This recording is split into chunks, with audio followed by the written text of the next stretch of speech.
Hello friends, good morning to all of you. स्वागत है एक बार फिर से आप सभी विद्यार्थियों का PWPPCS के ऑनलाइन प्लेटफॉर्म पर। कैसे हैं आप लोग? शैलजा, सैनिया, राम, अर्पित, शिम्पी, तुषार, कुमकुम, चांदनी, डिम्पल, सभी साथियों को वेरी गुड मॉर्निंग। कैसे हैं आप लोग? उम्मीद करते हैं कि सब लोग अच्छे होंगे। सब लोग रेडी हो जाइए, 9 बज चुका है और आपके सेशन की तैयारी शुरू हो गई है। तो आज हम लोग न्यू टॉपिक पे आगे बढ़ेंगे। आज लेक्चर नंबर 8 है और आज हम लोग चर्चा करेंगे किस टॉपिक की?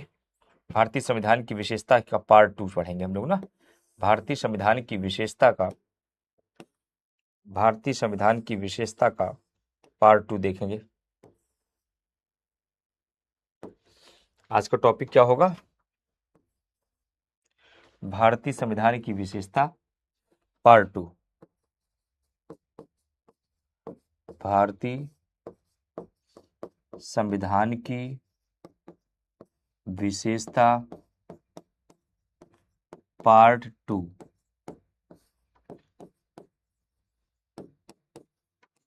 पार्ट 2 ना। और कल के सेशन में हम लोगों ने क्या पढ़ा था? जो रिकैप ऑफ प्रीवियस ईयर। कल के टॉपिक में हम लोगों ने पार्ट 1 पढ़ा था। कल के टॉपिक में हम लोगों ने पार्ट 1 पढ़ा था और पार्ट 1 के अंतर्गत मैंने बताया था भारत का संविधान जो है वह कैसा है, सबसे बड़ा है और साथ ही साथ लिखित है, ये बताया था। और उसके बाद भारतीय संविधान के व्यापकता के कारण बताया था, व्यापकता के कारण बताया था। और फिर मैंने आपको बताया था भारतीय संविधान जो है वह नम्यता और अनम्यता का मिश्रण है। नम्यता और अनम्यता का मिश्रण है। और सबसे लास्ट में पढ़ा था आप लोगों ने कल कि भारतीय संविधान जो है संसदीय सर्वोच्चता और न्यायिक सर्वोच्चता का संसदीय सर्वोच्चता और न्यायिक सर्वोच्चता का समन्वय है। न्यायिक सर्वोच्चता का समन्वय है। समन्वय का मतलब सामंजस्य है। सामंजस्य का मतलब संतुलन है। ये टॉपिक के अंतिम चरण में पहुंच गए थे, कुछ निष्कर्ष बताना रह गया था। ये हमारे कल का टॉपिक है। जब भी हम पढ़ना शुरू करें तो हमें ये जरूर पता होना चाहिए कि हम कल क्या पढ़े थे। बहुत शुक्रिया हमने कुलसुम और भी साथियों का। हाँ, सुबह गर्म पानी पी रहे हैं लेकिन थोड़ा सा मौसम चेंज हो रहा है क्योंकि एक तो मुझे बहुत मॉर्निंग में उठना पड़ता है साल के 12 महीने, क्योंकि सुबह 7 बजे मुझे बच्चों को करंट अफेयर पढ़ाना होता है पूरी जिम्मेदारी के साथ। और सुबह उठने की वजह से मौसम चेंज होता है तो एक बार कभी दिक्कत आ जाती है।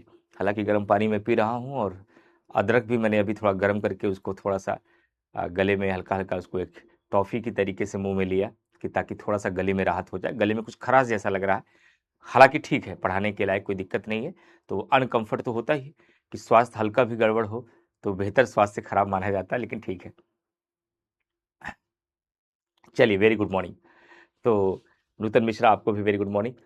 तो हम लोगों ने कल ये सेशन पढ़ा था, मैंने लास्ट में बताया था कि ब्रिटेन में संसदीय सर्वोच्चता को अपनाया गया है और अमेरिका में न्यायिक सर्वोच्चता को अपनाया गया है।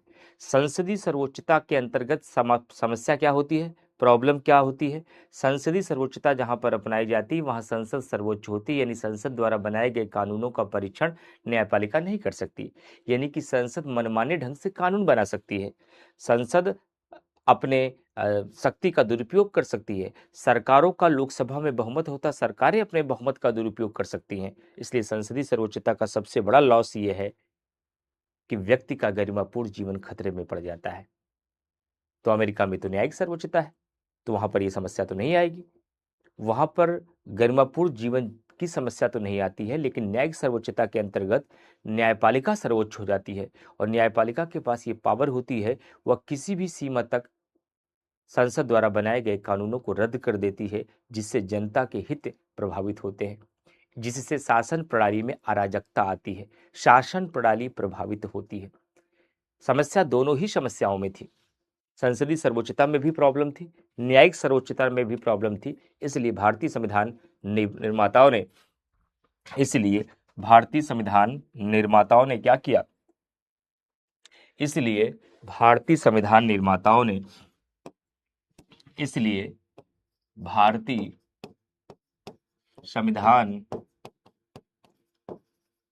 निर्माताओं ने क्या किया, बीच का रास्ता निकाला। क्या निकाला, बीच का रास्ता निकाला, या दूसरे शब्दों में कह सकते हैं कि मध्यम मार्ग निकाला उन्होंने कहा कि संसद को शक्ति दी जाएगी, किस बात के लिए, कि वह संविधान में संशोधन कर सके, किस बात के लिए, वह कानून बना सके। लेकिन ये संसद को दी गई शक्ति मनमानी नहीं होगी, इस पर प्रतिबंध होगा। तो लोगों ने कहा कि प्रतिबंध किस बात का होगा, कहा प्रतिबंध इस बात का होगा कि कानून मनमाना नहीं होना चाहिए, कानून फंडामेंटल राइट के विरुद्ध नहीं होना चाहिए, कानून संविधान के प्रतिकूल नहीं होना चाहिए। प्रतिकूल का मतलब है कि संविधान का उल्लंघन नहीं करना चाहिए। अगर मान लीजिए ऐसा हो गया तो, अगर संसद द्वारा बनाया गया कोई कानून मौलिक अधिकारों का उल्लंघन कर रहा हो तो, अगर संसद द्वारा बनाया गया कोई कानून संविधान के नियमों के विपरीत हो तो कहा गया ऐसे कानूनों को न्यायपालिका रद्द कर देगी, ऐसे कानूनों को न्यायपालिका रद्द कर देगी। तो लोगों ने कहा इसका मतलब आप अमेरिका की तरह न्यायिक सर्वोच्चता को अपनाना चाहते हैं, इसका मतलब है कि आप अमेरिका की तरह न्यायिक सर्वोच्चता को अपनाना चाहते हैं, आप चाहते हैं कि न्यायालय सर्वोच्च हो। तो संविधान निर्माताओं ने कहा हम ऐसा बिल्कुल नहीं चाहते, न्यायालय सर्वोच्च हो, हम ऐसा बिल्कुल नहीं चाहते। न्यायालय के पास ये पावर होगी, वह संसद के कानून को, वह राज्य विधानमंडल के कानून को रद्द कर सकती है, लेकिन इनके रद्द करने की शक्ति भी मनमाना नहीं होगी, न्यायालय किसी कानून को केवल तभी रद्द कर सकता है जब वह फंडामेंटल राइट के विपरीत हो, जब वह संविधान के नियमों के खिलाफ हो, ऐसे ही कानूनों को वह रद्द कर सकती है, बाकी हर कानूनों को रद्द नहीं कर सकती है। तो कहा क्या व्यवस्था अपनाई भैया, संसद को भी पावर दे दिया, न्यायपालिका को भी पावर दे दिया, संसद को भी ऊपर प्रतिबंध लगा दिया, न्यायपालिका के ऊपर भी प्रतिबंध लगा दिया। इसका मतलब आप एक हाथ से शक्ति देते हैं और दूसरे हाथ से शक्ति छीन लेते हैं। बात को समझिएगा आप लोग। लोगों ने कहा कि इसका मतलब आप संसद और न्यायपालिका को एक हाथ से शक्ति देते हैं और दूसरे हाथ से शक्ति छीन लेते हैं। कहा नहीं, आपके मम्मी पापा भी तो आपके लिए कपड़े लाते हैं, आपके मम्मी पापा भी आपको घूमने के लिए बाहर ले जाते हैं, आपके मम्मी पापा भी तो आपको मोबाइल फ़ोन दिलाते हैं, आपके मम्मी पापा भी तो आपको स्कूल भेजते हैं, आपके मम्मी पापा भी आपको अपने दोस्तों के साथ जाने की अनुमति देते हैं। लेकिन क्या ये सारी आज़ादियाँ, ये सारी अनुमतियाँ असीमित है? नहीं सर, 9 बजे के अंदर अगर हम घर ना आ जाएं तो मम्मी पीट भी देती हैं, मम्मी फटकार भी लगाती हैं, कभी कभी तो दरवाज़ा बंद करके बाहर खड़ा कर देती हैं, हमें मोबाइल देती हैं। 1 घंटे से ज़्यादा अगर मोबाइल पे हम चैटिंग करते रहें तो मम्मी मोबाइल छीन करके स्विच ऑफ कर देती हैं। 2 दिनों तक मोबाइल हमारा जमा हो जाता है। इसका मतलब है कि मम्मी एक तरफ खुशियाँ दे रही हैं, दूसरी तरफ खुशियाँ छीन ले रही हैं।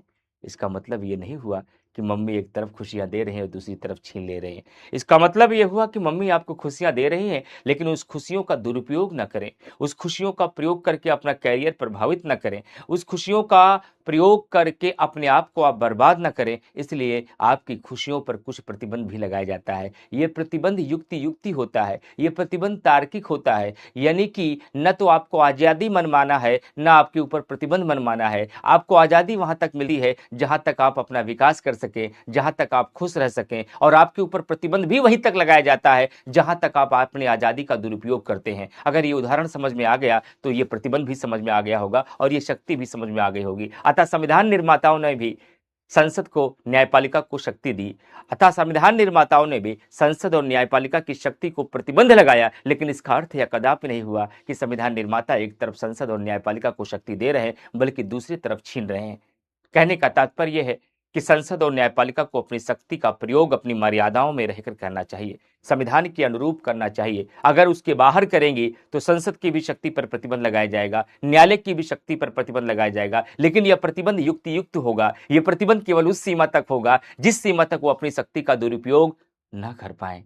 अतः इसका अर्थ यह कदापि नहीं हुआ कि एक हाथ से शक्तियां दी जा रही हैं और दूसरे हाथ से शक्तियां छीनी जा रही हैं। शक्तियां केवल वहीं तक छीनी जा रही हैं जहां तक देश के लिए जरूरी है, जहां व्यक्ति के अधिकार के लिए जरूरी है, जहां देश की संप्रभुता के लिए जरूरी है, जहां देश की एकता और अखंडता के लिए जरूरी है, जहां राष्ट्र की भावना के लिए जरूरी है, जहां मजबूत केंद्र की आवश्यकता के लिए जरूरी है, केवल वहीं तक प्रतिबंध लगाया जा रहा है। अतः भारतीय संविधान निर्माताओं ने संसद को भी शक्ति दी, न्यायपालिका को भी शक्ति दी, लेकिन यह शक्ति मनमाना नहीं थी। अतः संविधान निर्माताओं ने संसद की भी शक्ति पर प्रतिबंध लगाया, न्यायालय की भी शक्ति पर प्रतिबंध लगाया, लेकिन यह शक्ति भी मनमाना नहीं थी, यह प्रतिबंध भी मनमाना नहीं था। यानी कि संसद केवल उस सीमा तक कानून बना सकती है जिस सीमा तक देश हित के लिए जरूरी हो। न्यायपालिका केवल उन कानूनों पर केवल उस सीमा तक प्रतिबंध लगा सकती है जिस सीमा तक देश की शासन व्यवस्था को बनाए रखना जरूरी हो, जिस सीमा तक मौलिक अधिकारों का बनाए रखना जरूरी हो। अतः संविधान निर्माताओं ने न तो ब्रिटेन की भांति संसदीय सर्वोच्चता को अपनाया, न तो अमेरिका की भांति न्यायिक सर्वोच्चता को अपनाया, बल्कि दोनों के मध्य संतुलन को साधने का प्रयास किया, दोनों के मध्य सामंजस्य को साधा है, ताकि हमारे देश में नागरिकों का गरिमापूर्ण जीवन भी बना रहे और शासन प्रणाली में कोई अराजकता भी ना आए, शासन प्रणाली में किसी भी प्रकार की कोई समस्या भी ना आए। और यह व्यवस्था अपनाकर दुनिया भर के संविधान निर्माताओं के सामने एक नया रास्ता दिखाया है भारतीय संविधान निर्माताओं ने, और दुनिया भर के संविधान निर्माताओं के मुंह पे तमाचा भी मारा है। आप कहते हो कि भारतीय संविधान मौलिक नहीं है, आप कहते हो कि भारतीय संविधान में मौलिकता कहां दिखाई पड़ती है, आप कहते हो कि भारतीय संविधान उधार का थैला है। साहब, भारतीय संविधान एक ऐसा संविधान है जो दुनिया भर के संविधानों को एक नया चेहरा दिखाया है। भारतीय संविधान एक ऐसा संविधान है जो दुनिया भर के संविधानों पर एक खूबसूरत पेबंद लगाता है, एक रफू करता है और ये बताता है कि बीच का रास्ता क्या होता है। दुनिया भर को मध्यम मार्ग हमने दिखाया है, सामंजस्य हमने दिखाया है, संतुलन हमने दिखाया है, बैलेंस करना हमने दिखाया है। इसका मतलब है भारतीय संविधान निर्माताओं ने भारत के संविधान को बनाते समय विश्व भर के संविधानों का अध्ययन किया और उसका अवलोकन भी किया, उसमें से बहुत सारे विचार को भारतीय संविधान में शामिल भी किया। लेकिन इसका अर्थ यह कदापि नहीं है कि भारतीय संविधान निर्माताओं ने अपनी मौलिकता खो दी है। भारतीय संविधान निर्माताओं ने विदेशी स्रोत को केवल उस सीमा तक अपनाया है जिस सीमा तक वह देश के हित में था। अगर वो देश के हित में नहीं था, ऐसे किसी विचार को हमने ठुकरा दिया है, चाहे वह तो उस देश के लिए सबसे उचित विचार रहा हो, लेकिन अगर मेरे लिए ठीक नहीं था तो ऐसे विचारों को हमने त्याग दिया। हमने ब्रिटेन से संसदीय व्यवस्था लिया, हमने ब्रिटेन से संसदीय सर्वोच्चता नहीं ली, हमने ब्रिटेन से वंशानुगत व्यवस्था नहीं ली, हमने अमेरिका से मौलिक अधिकार लिया, लेकिन हमने अमेरिका से न्यायिक सर्वोच्चता नहीं ली, हमने अमेरिका से दोहरी नागरिकता नहीं ली, हमने अमेरिका से दोहरी न्यायपालिका नहीं ली, हमने अमेरिका से दोहरा संविधान नहीं लिया, हमने अमेरिका से पूर्ण संघात्मक व्यवस्था नहीं लिया। क्यों नहीं लिया? क्योंकि हमारे देश में फिट नहीं बैठ रहा था। अतः दुनिया भर की विधिवेदता भारतीय संविधान को उधार का थैला मत कहिए, भारतीय संविधान को अमौलिक मत कहिए। भारतीय संविधान में जितनी मौलिकता दिखाई पड़ती है उतनी मौलिकता दुनिया के किसी अन्य संविधान में नहीं है। अतः भारतीय संविधान विश्व का सबसे विशिष्ट संविधान है और इस बात के लिए हमें गुरूर भी है। राइट? समझ में आ गया? आयुष शर्मा जी कह रहे हैं न्यायालय पर कैसे प्रतिबंध लगाया जा सकता है। न्यायालय पर प्रतिबंध का मतलब यह है कि न्यायालय ऐसे किसी भी कानून को रद्द नहीं कर सकता जो मौलिक अधिकारों का हनन नहीं कर रहे हैं। न्यायालय ऐसे किसी भी कानूनों को रद्द नहीं कर सकता जो संविधान के नियमों के विपरीत नहीं है। केवल वह उन्हीं कानूनों को रद्द कर सकता है जो फंडामेंटल राइट के खिलाफ है, जो संविधान के नियम के खिलाफ है। इसी बात का प्रतिबंध न्यायालय के ऊपर है। यानी न्यायालय मनमाने ढंग से आपको कानूनों को रद्द नहीं कर सकता। अरे आपको भी जब मम्मी घर से चली जाती हैं तो मम्मी कहती हैं बेटा आयुषी आज अपने छोटे भाइयों को संभालना, अगर ये बाहर जाए तो पीटना, अगर ये न पढ़े तो मारना। तो क्या दिन भर पीटती रहेंगी? क्या दिन भर मारती रहेंगी? क्या आपके ऊपर भी कुछ प्रतिबंध है? आपके ऊपर प्रतिबंध है किस बात का? कि अपने छोटे भाई बहनों को आप केवल तब पीट सकती हैं जब वो ना पढ़ रहे हों, जब वो बाहर घूम रहे हों। अगर अपनी पर्सनल टीज के लिए पीटेंगी तो मम्मी आकर आपको भी पीट देंगी। समझ में आ गया? कि नहीं आया?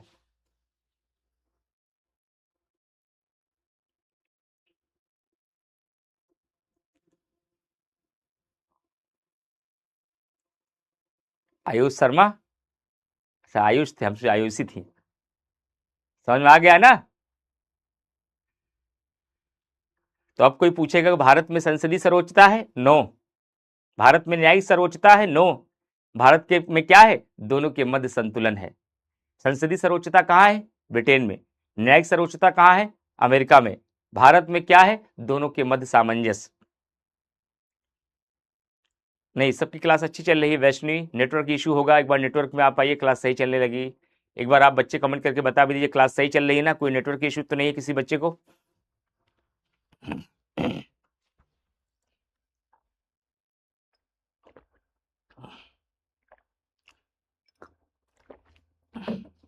अब मैं आपको अगली विशेषता बताता हूं। भारतीय संविधान की अगली विशेषता यह है कि भारत को एक संपूर्ण प्रभुत्व देन घोषित किया गया है। भारत को क्या घोषित किया गया है? संपूर्ण प्रभुत्व संपन्न देश घोषित किया गया है। देश घोषित किया गया है। इंग्लिश में हम बोलते हैं सोवरेन कंट्री। क्या बोलते हैं? इंग्लिश में हम बोलते हैं sovereign. India is a sovereign country. भारतीय संविधान की एक विशेषता है कि भारत को एक संपूर्ण प्रभुत्व संपन्न देश घोषित किया गया है। आपका प्रश्न होना चाहिए कि सर संपूर्ण प्रभुत्व संपन्न का मतलब क्या होता है? मैं बताता हूं, ध्यान से सुनिएगा, क्योंकि इस शब्द का प्रयोग पूरी पॉलिटी में बहुत बार आएगा। ऐसा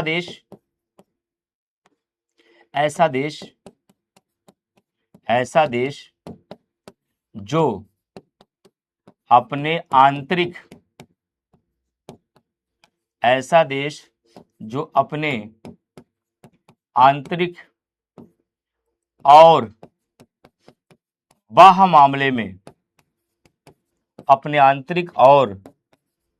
बाह्य मामले में निर्णय लेने की सर्वोच्च शक्ति रखता हो। निर्णय लेने की सर्वोच्च शक्ति रखता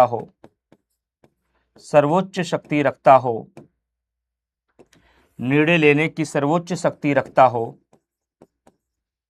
उसे हम संपूर्ण प्रभुत्व संपन्न देश कहते हैं। अभी रुके रहिएगा, अभी एक एक चीजें क्लियर करेंगे। जब मैं पूछूंगा संपूर्ण प्रभुत्व संपन्न क्लियर हो गया, तब तक आप कुछ नहीं बोलेंगे और उसके बाद कुछ बचेगा नहीं। आपका पहला सवाल होना चाहिए, सर ये आंतरिक मामला क्या होता है?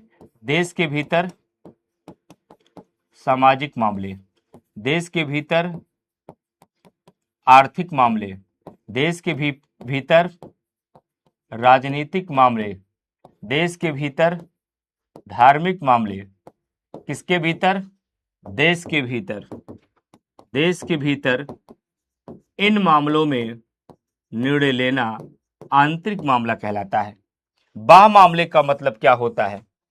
किस देश के साथ हमें युद्ध करना है, किस देश के साथ हमें संधि या समझौता करना है, किस देश के साथ हमें संधि या समझौता करना है, किस देश के साथ हमें व्यापार करना है, ये बाह्य मामला होता है।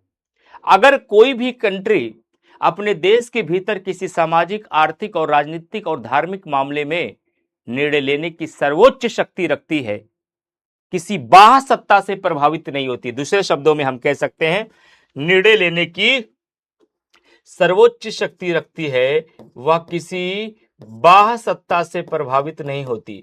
बाह्य सत्ता से प्रभावित नहीं होती। वह किसी देश के आदेश को मानने के लिए बाध्य नहीं होती। किसी देश के आदेश को मानने के लिए बाध्य नहीं होती। साथ ही साथ वह किसी संगठन में शामिल होने के लिए बाध्य नहीं होती। ऐसे देश को हम संपूर्ण प्रभुत्व संपन्न देश कहते हैं। ऐसे देश को हम सोवरेन कंट्री कहते हैं। आपको जानकारी के लिए बता दें, सन 2014 में जब आदरणीय नरेंद्र मोदी जी देश के प्रधानमंत्री बने, तो उन्होंने अपनी पहली यात्रा भूटान की थी। मैंने एक दिन क्लास में बताया भी था। जब उन्होंने भूटान की यात्रा की तो अमेरिका के उस समय राष्ट्रपति हुआ करते थे बराक ओबामा। बराक ओबामा जी ने कहा है कि आप भारत के प्रधानमंत्री बने हैं, भूटान जैसे पुद्दू से देश में यात्रा करने के लिए जा रहे हैं, आपको अमेरिका आना चाहिए था। देश के प्रधानमंत्री नरेंद्र मोदी जी ने कहा India is a sovereign country. हम प्रधानमंत्री के बनने के बाद मालदीव की यात्रा करेंगे या भूटान की, म्यांमार की यात्रा करेंगे या नेपाल की, ये हम तय करेंगे साहब, आप नहीं। हम आपके निर्णयों के अनुसार चलने के लिए बाध्य नहीं हैं।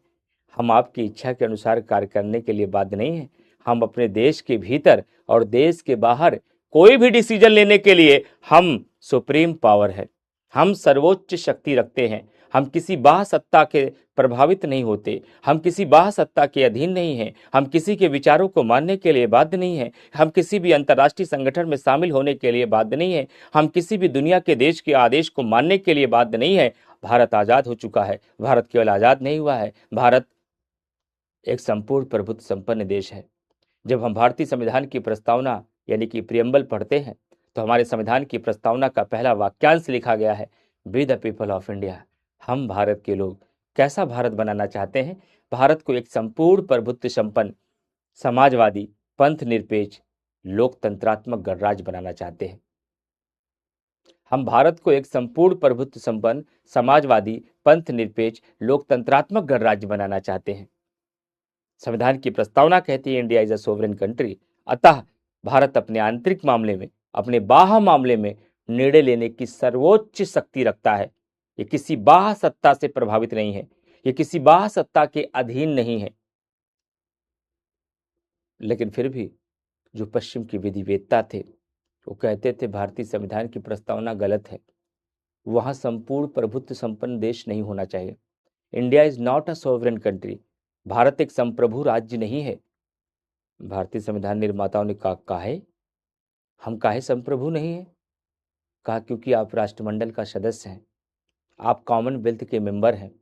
1949 में जब ब्रिटेन में प्रधानमंत्रियों की बैठक हुई थी तो जवाहरलाल नेहरू वहां गए थे और राष्ट्रमंडल में शामिल हुए, राष्ट्रमंडल का सदस्य बने हैं। और राष्ट्रमंडल का प्रमुख ब्रिटेन का सम्राट होता है और ब्रिटेन का सम्राट के अधीन आपकी विचारधाराएं प्रभावित होती हैं। आपने अपने राष्ट्रमंडल से सारे सदस्य, सारे संबंध खत्म नहीं किए हैं, आप राष्ट्रमंडल का मेंबर बनना स्वीकार किए हैं, अतः आपकी संप्रभुता खतरे में है। फिर भारतीय संविधान निर्माताओं ने आगे बढ़कर इस आरोप को, इस कलंक को, इस आक्षेप को खारिज किया। और खारिज करते हुए क्या कहा जाए, ध्यान से सुनिएगा मेरी बात को, मैं थोड़ा गहरी बात करूंगा, आपको जानकारी के लिए बता दूं 15 अगस्त 1947 को भारत आजाद हुआ। 15 अगस्त 1947 को भारत आजाद हुआ। 9 दिसंबर 1946 से भारतीय संविधान की पहली बैठक हुई, संविधान निर्माण की प्रक्रिया प्रारंभ हुई। और 1949 में ब्रिटेन में एक बैठक हो रही थी।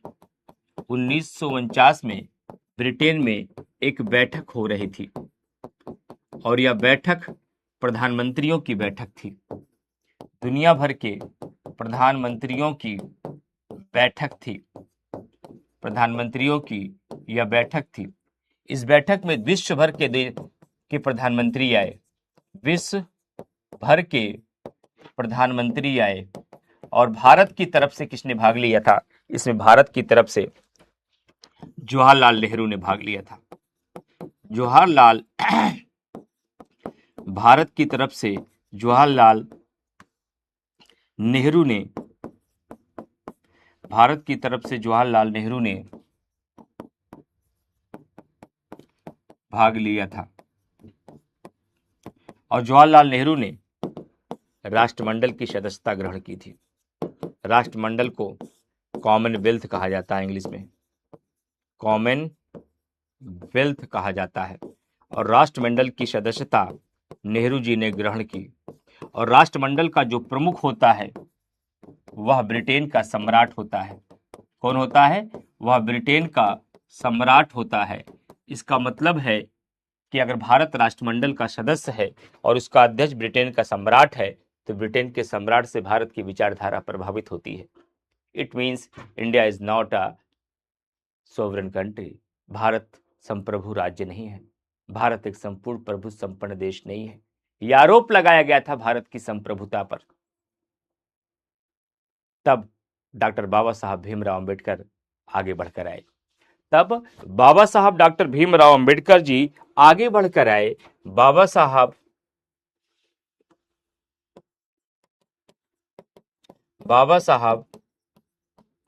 भीमराव अंबेडकर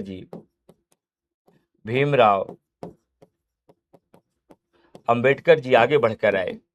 उन्होंने कहा, हम इस बात से कोई मनाही नहीं कर रहे हैं कि हम राष्ट्रमंडल के मेंबर हैं, लेकिन शायद आपने राष्ट्रमंडल की सदस्यता को ग्रहण करते समय जवाहरलाल नेहरू का कथन नहीं सुना था। अगर आप जवाहरलाल नेहरू जी का कथन सुने होते तो शायद आप भारत पर यह आरोप नहीं लगाते। लोगों ने कहा, क्या कथन था जवाहरलाल नेहरू का? डॉक्टर बाबा साहब भीमराव अंबेडकर ने कहा कि जब 1949 में ब्रिटेन में प्रधानमंत्रियों की बैठक हो रही थी तो वहां पर पंडित जवाहरलाल नेहरू जब पहुंचे थे, पंडित जवाहरलाल नेहरू ने कहा कि भारत ब्रिटेन के राष्ट्रमंडल को स्वतंत्र राष्ट्रों का स्वतंत्र समूह मानता है। ध्यान से सुनिएगा मेरी बात को, गहरी बात मैं कर रहा हूं। नेहरू जी ने कहा कि भारत राष्ट्रमंडल को क्या मानता है? उन्होंने कहा, राष्ट्रमंडल को भारत स्वतंत्र राष्ट्रों का स्वतंत्र समूह मानता है। स्वतंत्र राष्ट्रों का स्वतंत्र समूह मानता है। और भारत एक संप्रभु राज्य है। भारत एक संप्रभु राज्य है, यानी भारत अपने आंतरिक और बाह्य मामले में निर्णय लेने की सर्वोच्च शक्ति रखता है। अतः भारत एक संप्रभु देश के रूप में राष्ट्रमंडल की सदस्यता ग्रहण कर रहा है, और आपकी बाध्यता की वजह से नहीं, अपनी इच्छा से कर रहा है। आपकी बाध्यता की वजह से नहीं, अपनी इच्छा से कर रहा है। और जिस दिन राष्ट्रमंडल की सदस्यता से भारत की संप्रभुता पर रत्ती भर प्रभाव पड़ेगा, तो जिस प्रकार से अपनी स्वेच्छा से हमने राष्ट्रमंडल की सदस्यता ग्रहण की है, उसी प्रकार से हम राष्ट्रमंडल की सदस्यता को अपनी स्वेच्छा से छोड़ देंगे। अपनी स्वेच्छा से हम छोड़ देंगे।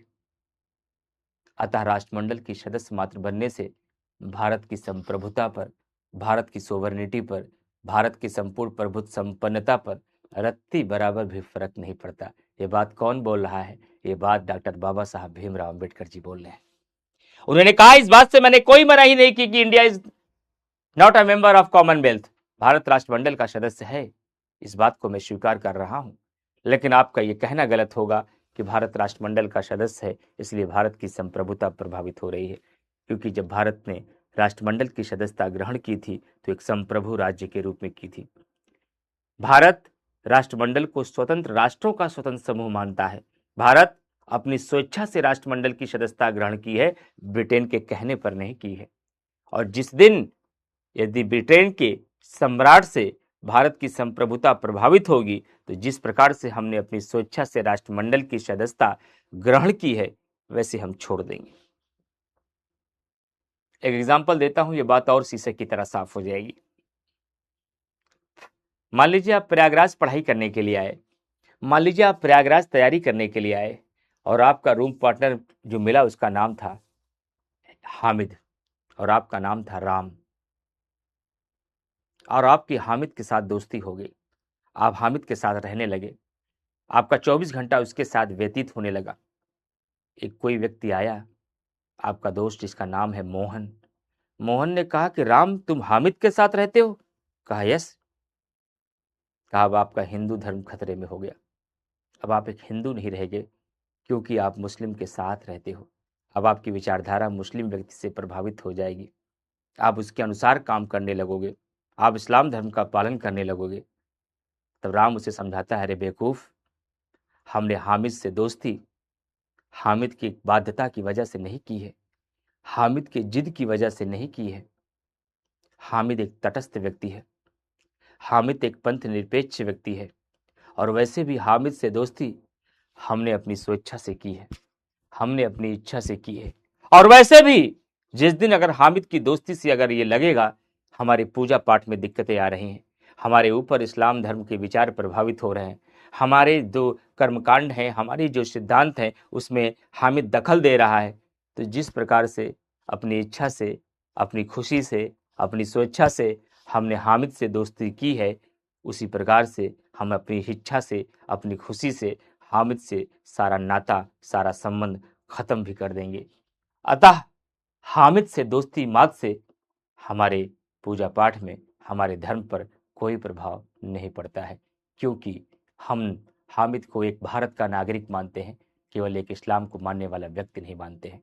और भारत का हर नागरिक एक दूसरे के संबंधी हैं। भारत का हर नागरिक एक दूसरे की संस्कृतियों का सम्मान करते हैं। भारत का हर नागरिक एक दूसरे के धर्मों को सम्मान करते हैं। वो मुट्ठी भर लोग कुछ और होंगे, वो हर धर्मों में हैं जो हर धर्म का नाम खराब करते हैं, हर धर्म की आस्थाओं के खिलाफ चोट करते हैं। लेकिन दुनिया का कोई भी धर्म किसी भी व्यक्ति को गलत निर्देश नहीं देता, गलत ज्ञान नहीं देता, गलत निर्देश नहीं देता, लेकिन उसे मानने वाले लोग उसका गलत प्रयोग करते हैं, वो गलतियां होती हैं। बाकी हमारे भारत का हर धर्म अच्छा है, हर धर्म ग्रंथ अच्छा है, हर धर्म के लोग अच्छे हैं, लेकिन कुछ मुट्ठी भर लोगों ने हर धर्म को बर्बाद करके रख दिया है। तो इस प्रकार से हामिद राम के साथ रहे, राम हामिद के साथ रहे, इससे किसी की धार्मिकता प्रभावित नहीं होती। ठीक उसी प्रकार से भारत राष्ट्रमंडल का सदस्य अवश्य है, लेकिन राष्ट्रमंडल का केवल सदस्य बनने से भारत की संप्रभुता प्रभावित नहीं होती, क्योंकि भारत राष्ट्रमंडल की सदस्यता अपनी स्वेच्छा से ग्रहण करता है और अपनी स्वेच्छा से छोड़ भी देगा जिस दिन राष्ट्रमंडल की सदस्यता से हमारे निर्णयों में कोई भी प्रकार का कोई प्रभाव आएगा। राइट, समझ में आ गए सारे कॉन्सेप्ट। और आपके मेंस प्री में सवाल पूछा गया है, यूपीएससी ने सवाल पूछा है, निम्नलिखित कथनों पर विचार कीजिए। भारत राष्ट्रमंडल का सदस्य है जिससे भारत की संप्रभुता प्रभावित होती है। ये स्टेटमेंट सही माना जाए या गलत माना जाए, ये स्टेटमेंट गलत माना जाएगा। भारत राष्ट्रमंडल का सदस्य है, दैट इज राइट, लेकिन इससे भारत की संप्रभुता प्रभावित होती है, दैट इज रॉन्ग। भारत राष्ट्रमंडल का सदस्य भी है, लेकिन इससे भारत की संप्रभुता प्रभावित नहीं होती है।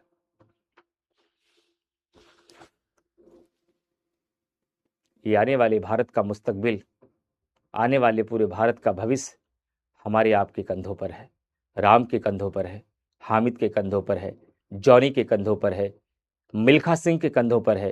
कहने का तात्पर्य है हिंदू, मुस्लिम, सिख, ईसाई, जैन, बौद्ध, पारसी, ये सारे धर्म भारत में निवास करते हैं, और आने वाले देश का भविष्य कैसा होगा ये सबके कंधों पर निर्भर करता है। सबको अपनी अपनी जिम्मेदारियों का निर्वहन करता है। भारत में 200, दुनिया भर में अगर हम बात करते हैं साहब ना, तो 200 से अधिक मुल्क हैं, 200 से अधिक देश हैं, लेकिन भारत फिर भी पूर्ण 200 देशों में से सबसे अलग माना जाता है, सबसे विशेष माना जाता है, सबसे विशिष्ट माना जाता है। जानते हैं क्यों? अपनी इसी विविधता के कारण, अपने इसी सौहार्द के कारण, अपने इसी भाईचारे के कारण, अपने इसी गंगा जमुनी तहजीब के कारण, अपने इसी कंपोजिट कल्चर के कारण, अपनी इसी मिलीजुली संस्कृति के कारण दुनिया भर के लोग कहते हैं हम 2 धर्मों वाले लोग एक साथ रहते हैं तो लड़ाइयाँ होती हैं, हम 2 भाषा बोलने वाले एक साथ लोग रहते हैं तो विवाद खड़ा होता है, हमारे परिवार में सामंजस्य नहीं बनता है।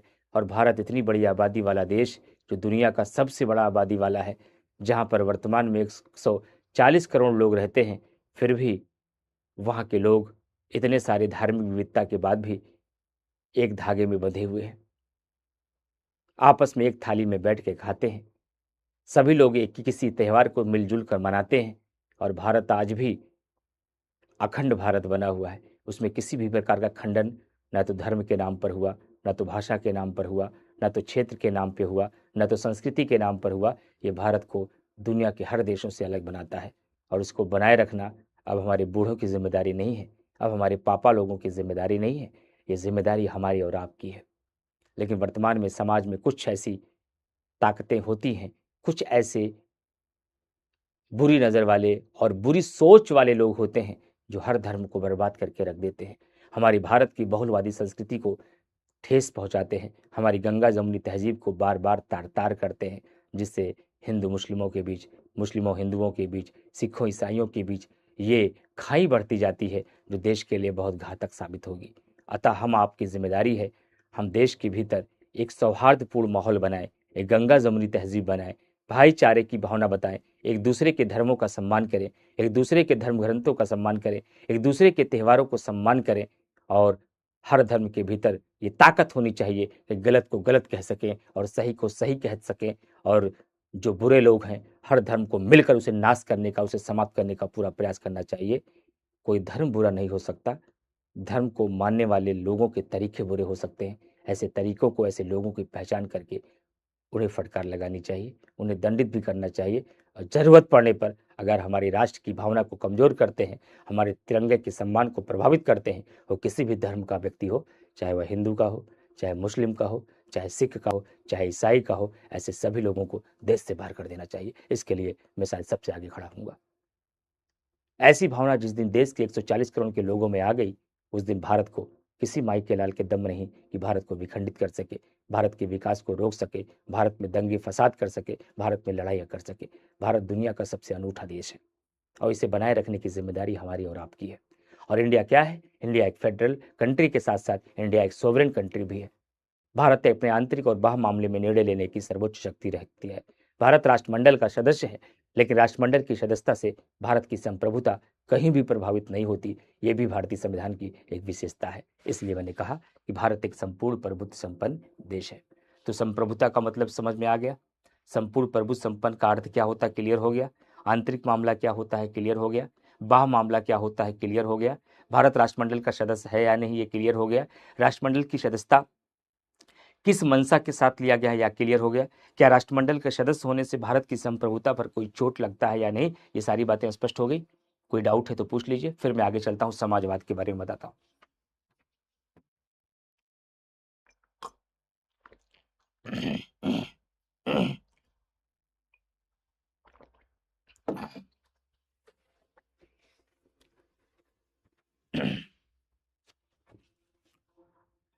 सानिया, अवनीश, उर्मिला, रीना, चांदनी, ज्योति, सानिया, सभी लोगों को क्लियर।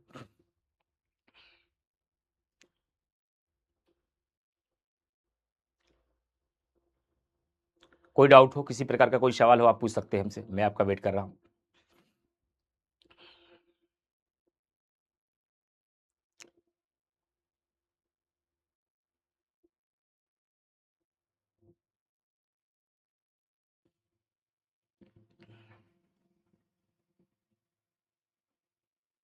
चलिए, भारतीय संविधान की दूसरी विशेषता यह है कि भारतीय संविधान के अंतर्गत समाजवादी तत्वों को शामिल किया गया है, सोशलिज्म के विचार को भी शामिल किया गया है।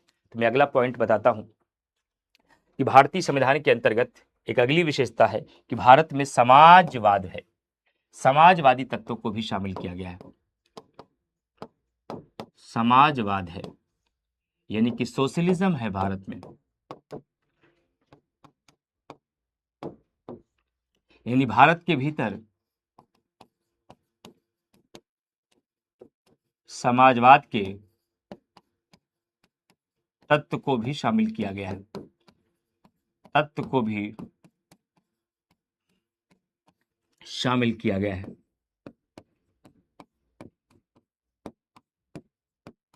शामिल किया गया है। लेकिन मैं जानकारी के लिए बता दूं, मूल संविधान में समाजवाद शब्द का प्रयोग स्पष्ट रूप से कहीं नहीं किया गया था।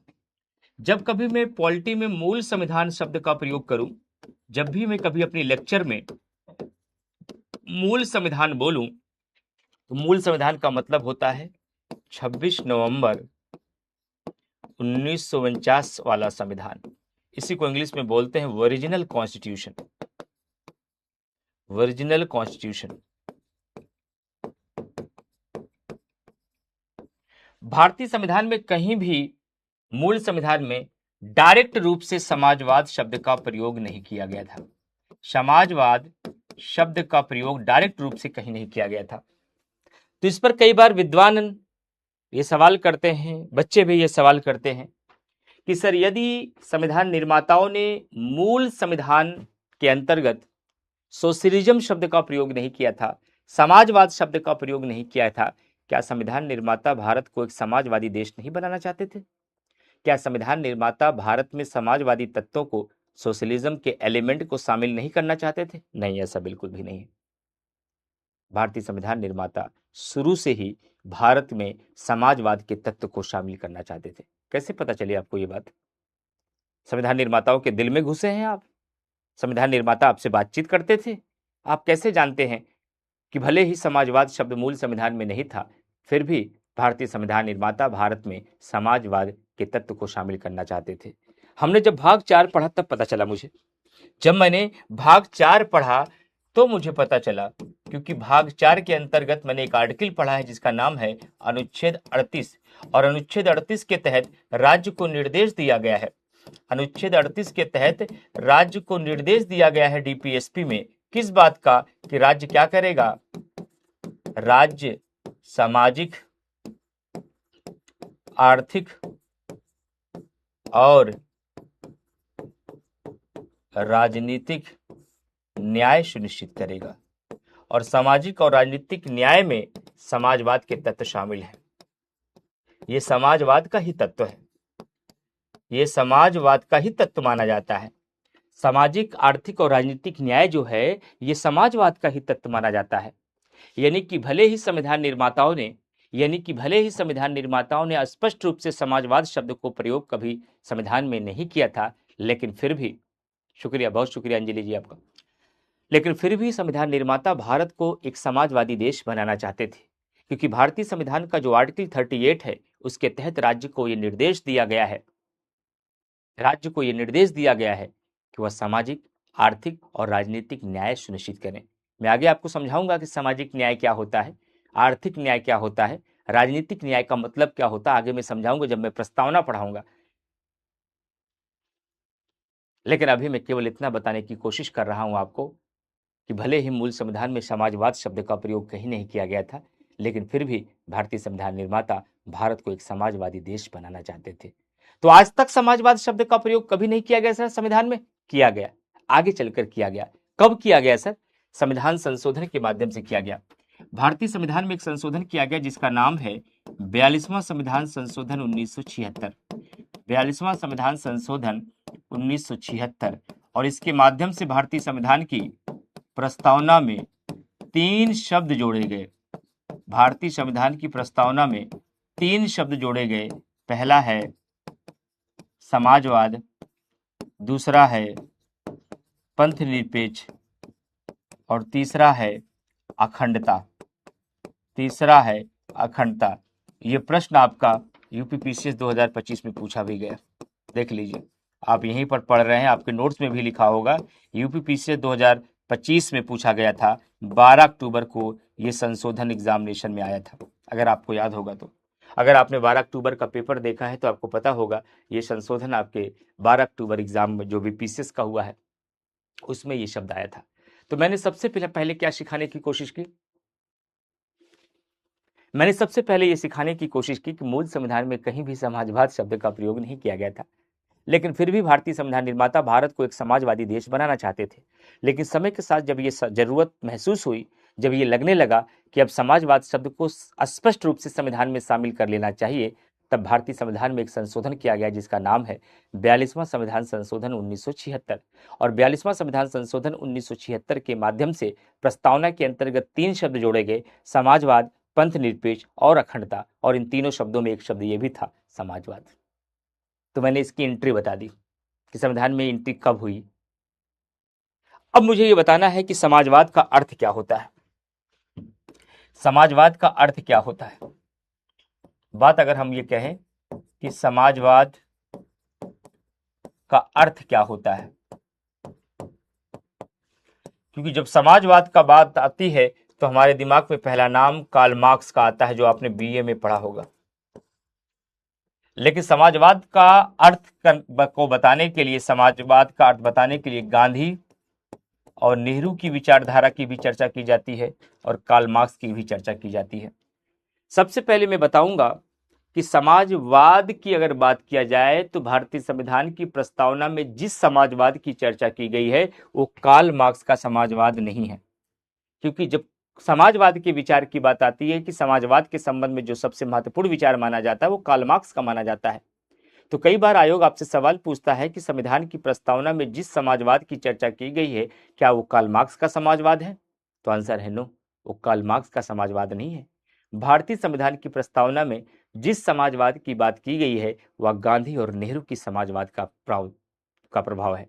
वह गांधी और नेहरू की विचारधारा से प्रभावित है। यानी कि संविधान की प्रस्तावना में जिस समाजवाद की चर्चा की गई है वह गांधी और नेहरू की विचारधारा से प्रभावित समाजवाद है, न कि कार्ल मार्क्स की समाजवाद है। सर, अगर यहीं पर आप मुझे ये बता देते कि कार्ल मार्क्स का समाजवाद क्या कहता है, गांधी और नेहरू का समाजवाद क्या कहता है, कार्ल मार्क्स के समाजवाद का उद्देश्य क्या है, गांधी और नेहरू के समाजवाद का उद्देश्य क्या है, दोनों में डिफरेंस क्या है, तब हम समझ पाते हैं आखिरकार संविधान निर्माताओं ने भारतीय संविधान की प्रस्तावना में कार्ल मार्क्स के समाजवाद को क्यों नहीं अपनाया, गांधी और नेहरू की समाजवाद को क्यों अपना लिया। ये बात मुझे समझ में आ जाएगी सर। देखिए, अब मैं आपको समझाता हूं कि कार्ल मार्क्स के समाजवाद का उद्देश्य क्या था। इसका उद्देश्य क्या था? इसका उद्देश्य था अधिकारों की प्राप्ति करना, अधिकारों की प्राप्ति करना, साथ ही साथ संसाधनों का विकेंद्रीकरण करना, साथ ही साथ संसाधनों का विकेंद्रीकरण करना। ये शब्द आपके सामने पहली बार आया तो बहुत बच्चे नहीं समझ पा रहे होंगे। व्हाट इज मीन्ट बाय विकेंद्रीकरण? व्हाट इज मीन्ट बाय संसाधन? संसाधन का मतलब होता है फ्रेंड रिसोर्सेज। संसाधन का मतलब क्या होता है मैं आपको बताना चाहता हूं कि संसाधन का मतलब होता है रिसोर्सेज। क्या मतलब होता है? संसाधन का मतलब होता है रिसोर्स। जो भी रिसोर्स होगा संपत्ति के रूप में, खनिज के रूप में, आय के रूप में, उसे हम क्या मानते हैं? उसे हम संसाधन या रिसोर्स कहते हैं। तो क्या हो गया? तो सबसे पहली बात हो गई कि व्हाट मीन्ट बाय संसाधन। संसाधन का मतलब होता है रिसोर्स। क्या मतलब होता है? संसाधन का मतलब होता है रिसोर्स। उसके बाद दूसरा शब्द आया है विकेंद्रीकरण शब्द होता है। विकेंद्रीकरण का मतलब क्या होता है कि किसी भी संसाधन का वितरण इस प्रकार से करना ताकि प्रत्येक व्यक्तियों तक उसकी पहुंच हो जाए, वह किसी खास वर्ग तक सीमित ना हो। क्या? वह किसी खास वर्ग तक सीमित ना हो, बल्कि उसकी पहुंच प्रत्येक व्यक्ति तक हो जाए, बल्कि उसकी पहुंच जो है वह प्रत्येक व्यक्ति तक हो जाए। अगर किसी की पहुंच प्रत्येक व्यक्ति तक होती है तो उसे क्या बोलते हैं हम? विकेंद्रीकरण बोलते हैं। तो केंद्रीकरण का मतलब क्या होता है? जब किसी चीजों को एक स्थान पर डंप कर दिया जाए, एक ही व्यक्ति को दे दिया जाए, तब उसे सेंट्रलाइजेशन कहा जाता है, उसे केंद्रीकरण कहा जाता है। लेकिन जब कभी भी संसाधनों का वितरण, संसाधनों का बंटवारा इस प्रकार से किया जाए हर लोगों तक उसकी पहुंच हो जाए, कोई भी व्यक्ति उससे वंचित न रहे, पंक्ति में खड़े हुए अंतिम व्यक्ति तक वो पहुंच जाए, तो इसे हम कहते हैं विकेंद्रीकरण। तो कार्ल मार्क्स के समाजवाद का पहला उद्देश्य क्या था? अधिकारों की प्राप्ति करिए, संसाधनों का विकेंद्रीकरण करिए। तो क्या गांधी और नेहरू के समाजवाद का उद्देश्य अलग था? नहीं, गांधी और नेहरू के समाजवाद का भी उद्देश्य यही था। अगर मैं गांधी और नेहरू के समाजवाद की बात करूं तो गांधी और नेहरू के भी समाजवाद का यही उद्देश्य था। इनका भी समाजवाद यही कहता था कि अधिकारों की प्राप्ति करिए। क्या करिए? इनका भी समाजवाद यही कहता था कि अधिकारों की प्राप्ति करिए और साथ ही साथ संसाधनों का विकेंद्रीकरण करिए, संसाधनों का विकेंद्रीकरण करिए, विकेंद्रीकरण करिए। तो उद्देश्य तो एक ही है सर। चाहे कार्ल मार्क्स के समाजवाद की बात की जाए, चाहे कार्ल मार्क्स के समाजवाद की बात की जाए, चाहे गांधी और नेहरू के समाजवाद की बात किया जाए, या गांधी और नेहरू के समाजवाद की बात किया जाए, दोनों का लगभग अगर बात किया जाए उनके उद्देश्यों का, तो दोनों का उद्देश्य लगभग सेम है। उद्देश्यों में कोई अंतर नहीं है। तो अंतर किस बात में है? अंतर केवल उनके साधन में है। अंतर केवल उनके साधन में है। साधन का मतलब क्या है? जो कार्ल मार्क्स का समाजवाद का साधन था वह हिंसात्मक था, वह हिंसात्मक था। और जो गांधी और नेहरू के समाजवाद का साधन था, गांधी और नेहरू के समाजवाद का साधन था, यह शांतिपूर्ण ढंग से था, यह शांतिपूर्ण ढंग से था, या अहिंसात्मक तरीके से था, या अहिंसात्मक तरीके से था। बात समझ पा रहे हैं? यानी कि जो उद्देश्य कार्ल मार्क्स के समाजवाद का था वही उद्देश्य गांधी और नेहरू के भी समाजवाद का था। लेकिन दोनों में डिफरेंस किस बात का था? साधन अलग था। हो सकता है आपका भी उद्देश्य हो नौकरी पाना, जीवन में सफल होना। शायद भारत के हर व्यक्ति का भी उद्देश्य यही होता है, नौकरी पाना या जीवन में सफल होना। लेकिन आप इस उद्देश्य को ईमानदारी के साथ प्राप्त करना चाहते हैं। आप चाहते हैं कि मैं परीक्षा पास करूं, अपनी मेहनत से पास करूं, और अपने दम पे नौकरी लूं। कुछ लोग तो ऐसे भी हैं ना, जो नौकरी तो चाहते हैं और उस नौकरी को पाने के लिए कुछ भी करने को तैयार है। जरूरत पड़ गई तो पेपर आउट करा देते हैं, जरूरत पड़ गई तो घूस भी दे देते हैं, जरूरत पड़ गई तो पैसा भी दे देते हैं, जरूरत पड़ गई कोई भ्रष्टाचार भी कर देते हैं, जरूरत पड़ गई किसी को डरा धमका भी देते हैं। कुल मिलाकर नौकरी चाहिए, चाहे जिस साधन का प्रयोग करना पड़े। क्या आप ऐसे हैं? आप कहेंगे सर ऐसी नौकरी से बेहतर है कि हम खेती कर लेंगे, लेकिन हम कृपा पर दी गई नौकरी नहीं करेंगे, नकल करके नौकरी नहीं करेंगे, घूस दे के नौकरी नहीं करेंगे, भ्रष्टाचार करके नौकरी नहीं करेंगे। हम ऐसी नौकरी नहीं करना चाहते। जो किसी भी तरीके से नौकरी प्राप्त करना चाहते हैं वो कार्ल मार्क्स का समाजवाद है। जो शांतिपूर्ण ढंग से नियमों के अनुसार परीक्षा पास करके अपने बलबूते नौकरी पाना चाहते हैं वो गांधी और नेहरू का समाजवाद है। समझ में आया? नौकरी सब प्राप्त करना चाहते हैं, लेकिन साधन सबका अलग होता है। उद्देश्य सबका एक है, सफल होना, पैसा कमाना, प्रतिष्ठा, नाम कमाना, लेकिन सबका साधन अलग अलग होता है। कुछ लोग सिद्धांतों पर चलते हैं, कुछ लोग किसी भी साधन को अपना लेते हैं, कुछ लोग किसी भी साधन को अपना लेते हैं। तो ध्यान रखिएगा बच्चों, जो गांधी और नेहरू का समाजवाद है वह शांतिपूर्ण ढंग से अपने अधिकारों की प्राप्ति की बात करता है, वह शांतिपूर्ण ढंग से शांति संसाधनों के वितरण की बात करता है। जबकि कार्ल मार्क्स का समाजवाद अपने अधिकारों की प्राप्ति के लिए कहता है अगर हिंसा करना पड़े तो हिंसा भी करो, अगर सरकार जैसे तंत्र को नेपाल की तरह उखाड़ फेंकना हो, बांग्लादेश की हालत करना हो तो ऐसा भी कर सकते हो, लेकिन अधिकारों को पाओ। भारत ने 200 सालों की अंग्रेजों की हुकूमत को भारत से विदा करने के लिए हिंसा का सहारा नहीं लिया। बाल गंगाधर तिलक, बिपिन चंद्र पाल, लाला लाजपत राय जो गर्म दल के नेता थे, जब उन्होंने कहा कि शांतिपूर्ण ढंग से आज़ादी नहीं मिलने वाली है, हमें अपना तेवर सख्त करना होगा, तो नरम दल ने कहा नहीं, हम अपना तेवर सख्त नहीं करेंगे, हम शांतिपूर्ण ढंग से आज़ादी प्राप्त करेंगे, हम शांतिपूर्ण ढंग से इन अंग्रेजों को भारत से खदेड़ेंगे। जब 1915 में गांधी जी की एंट्री आई, इस बल को और मजबूती मिली और बगैर रक्त के बहाए शांतिपूर्ण तरीके से जब भारत ने 200 सालों की हुकूमत को भारत से विदा कर दिया, तो मेरे भाई आज़ाद भारत के बाद अपनी सरकारों से, अपनी लोकतंत्रात्मक व्यवस्था में अगर हम अपने अधिकारों की प्राप्ति नहीं कर पाते हैं तो हमारी व्यवस्था पर धिक्कार है, तो हमारी व्यवस्था पर धिक्कार है। जब हमने अंग्रेजों को हुकूमत को शांति से बाहर कर दिया, वहां पर हमने रक्त नहीं बहाया, वहां पर हमने हिंसात्मक गतिविधियां नहीं की, तो आज़ाद भारत के बाद आज हम हिंसा करेंगे? मौलिक कर्तव्य के रूप में हमें ड्यूटी दी गई है, हिंसा से दूर रहें। फंडामेंटल ड्यूटी में हमसे कहा गया है कि आप हिंसा से दूर रहें, आप व्यक्तिगत और सामूहिक गतिविधियों के माध्यम से निरंतर आगे बढ़ने का प्रयास करें। तो हम कैसे कार्ल मार्क्स के समाजवाद को अपना सकते हैं? बाप रे बाप, कितना बेसिक मामला है। सिम्मू पाल जी कह रहे हैं सर हिंसा और अहिंसा समझा दीजिए, कायदे समझा दें। हिंसा और अहिंसा, हिंसा और अहिंसा हम कायदे से समझा दें? हाँ सर समझा दीजिए। आप पढ़ने को तैयार नहीं हैं, आपको जो समझाते हैं वो आप मानते नहीं, जो आपको कहते हैं वो आपको करते नहीं।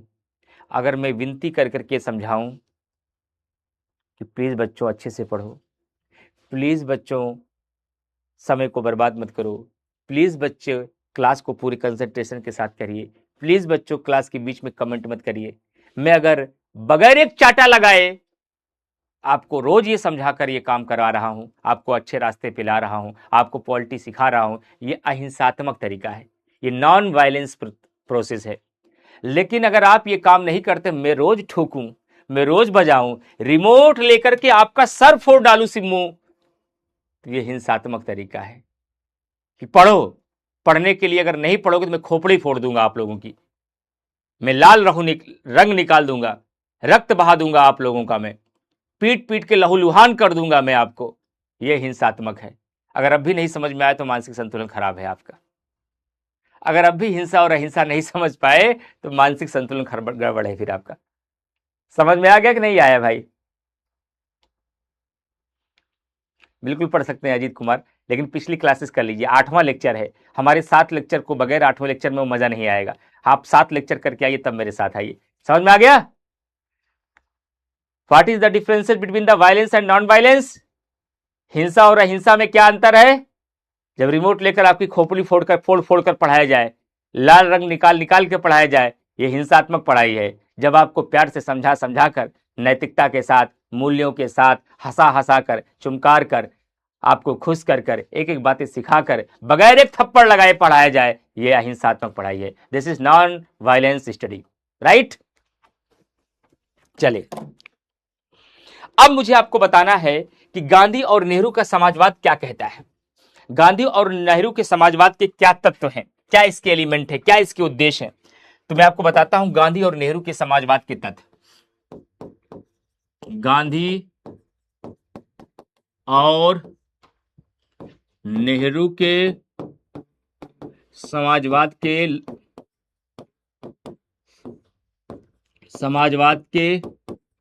तत्व। गांधी और नेहरू के समाजवाद के क्या तत्व है।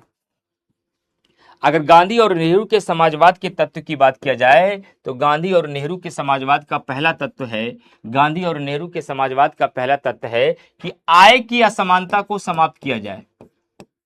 आय की, अभी मैं समझाता हूं, आय के असमानता को समाप्त किया जाए, समाप्त किया जाए। देश के संसाधनों का वितरण इस प्रकार किया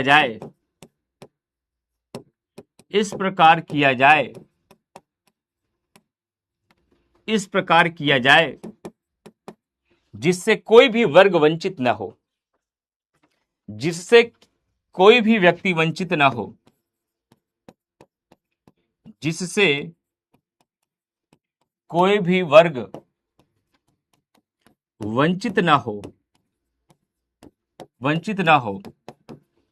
तीसरा तत्व है कि सभी वर्गों का कल्याण किया जाए, सभी वर्गों का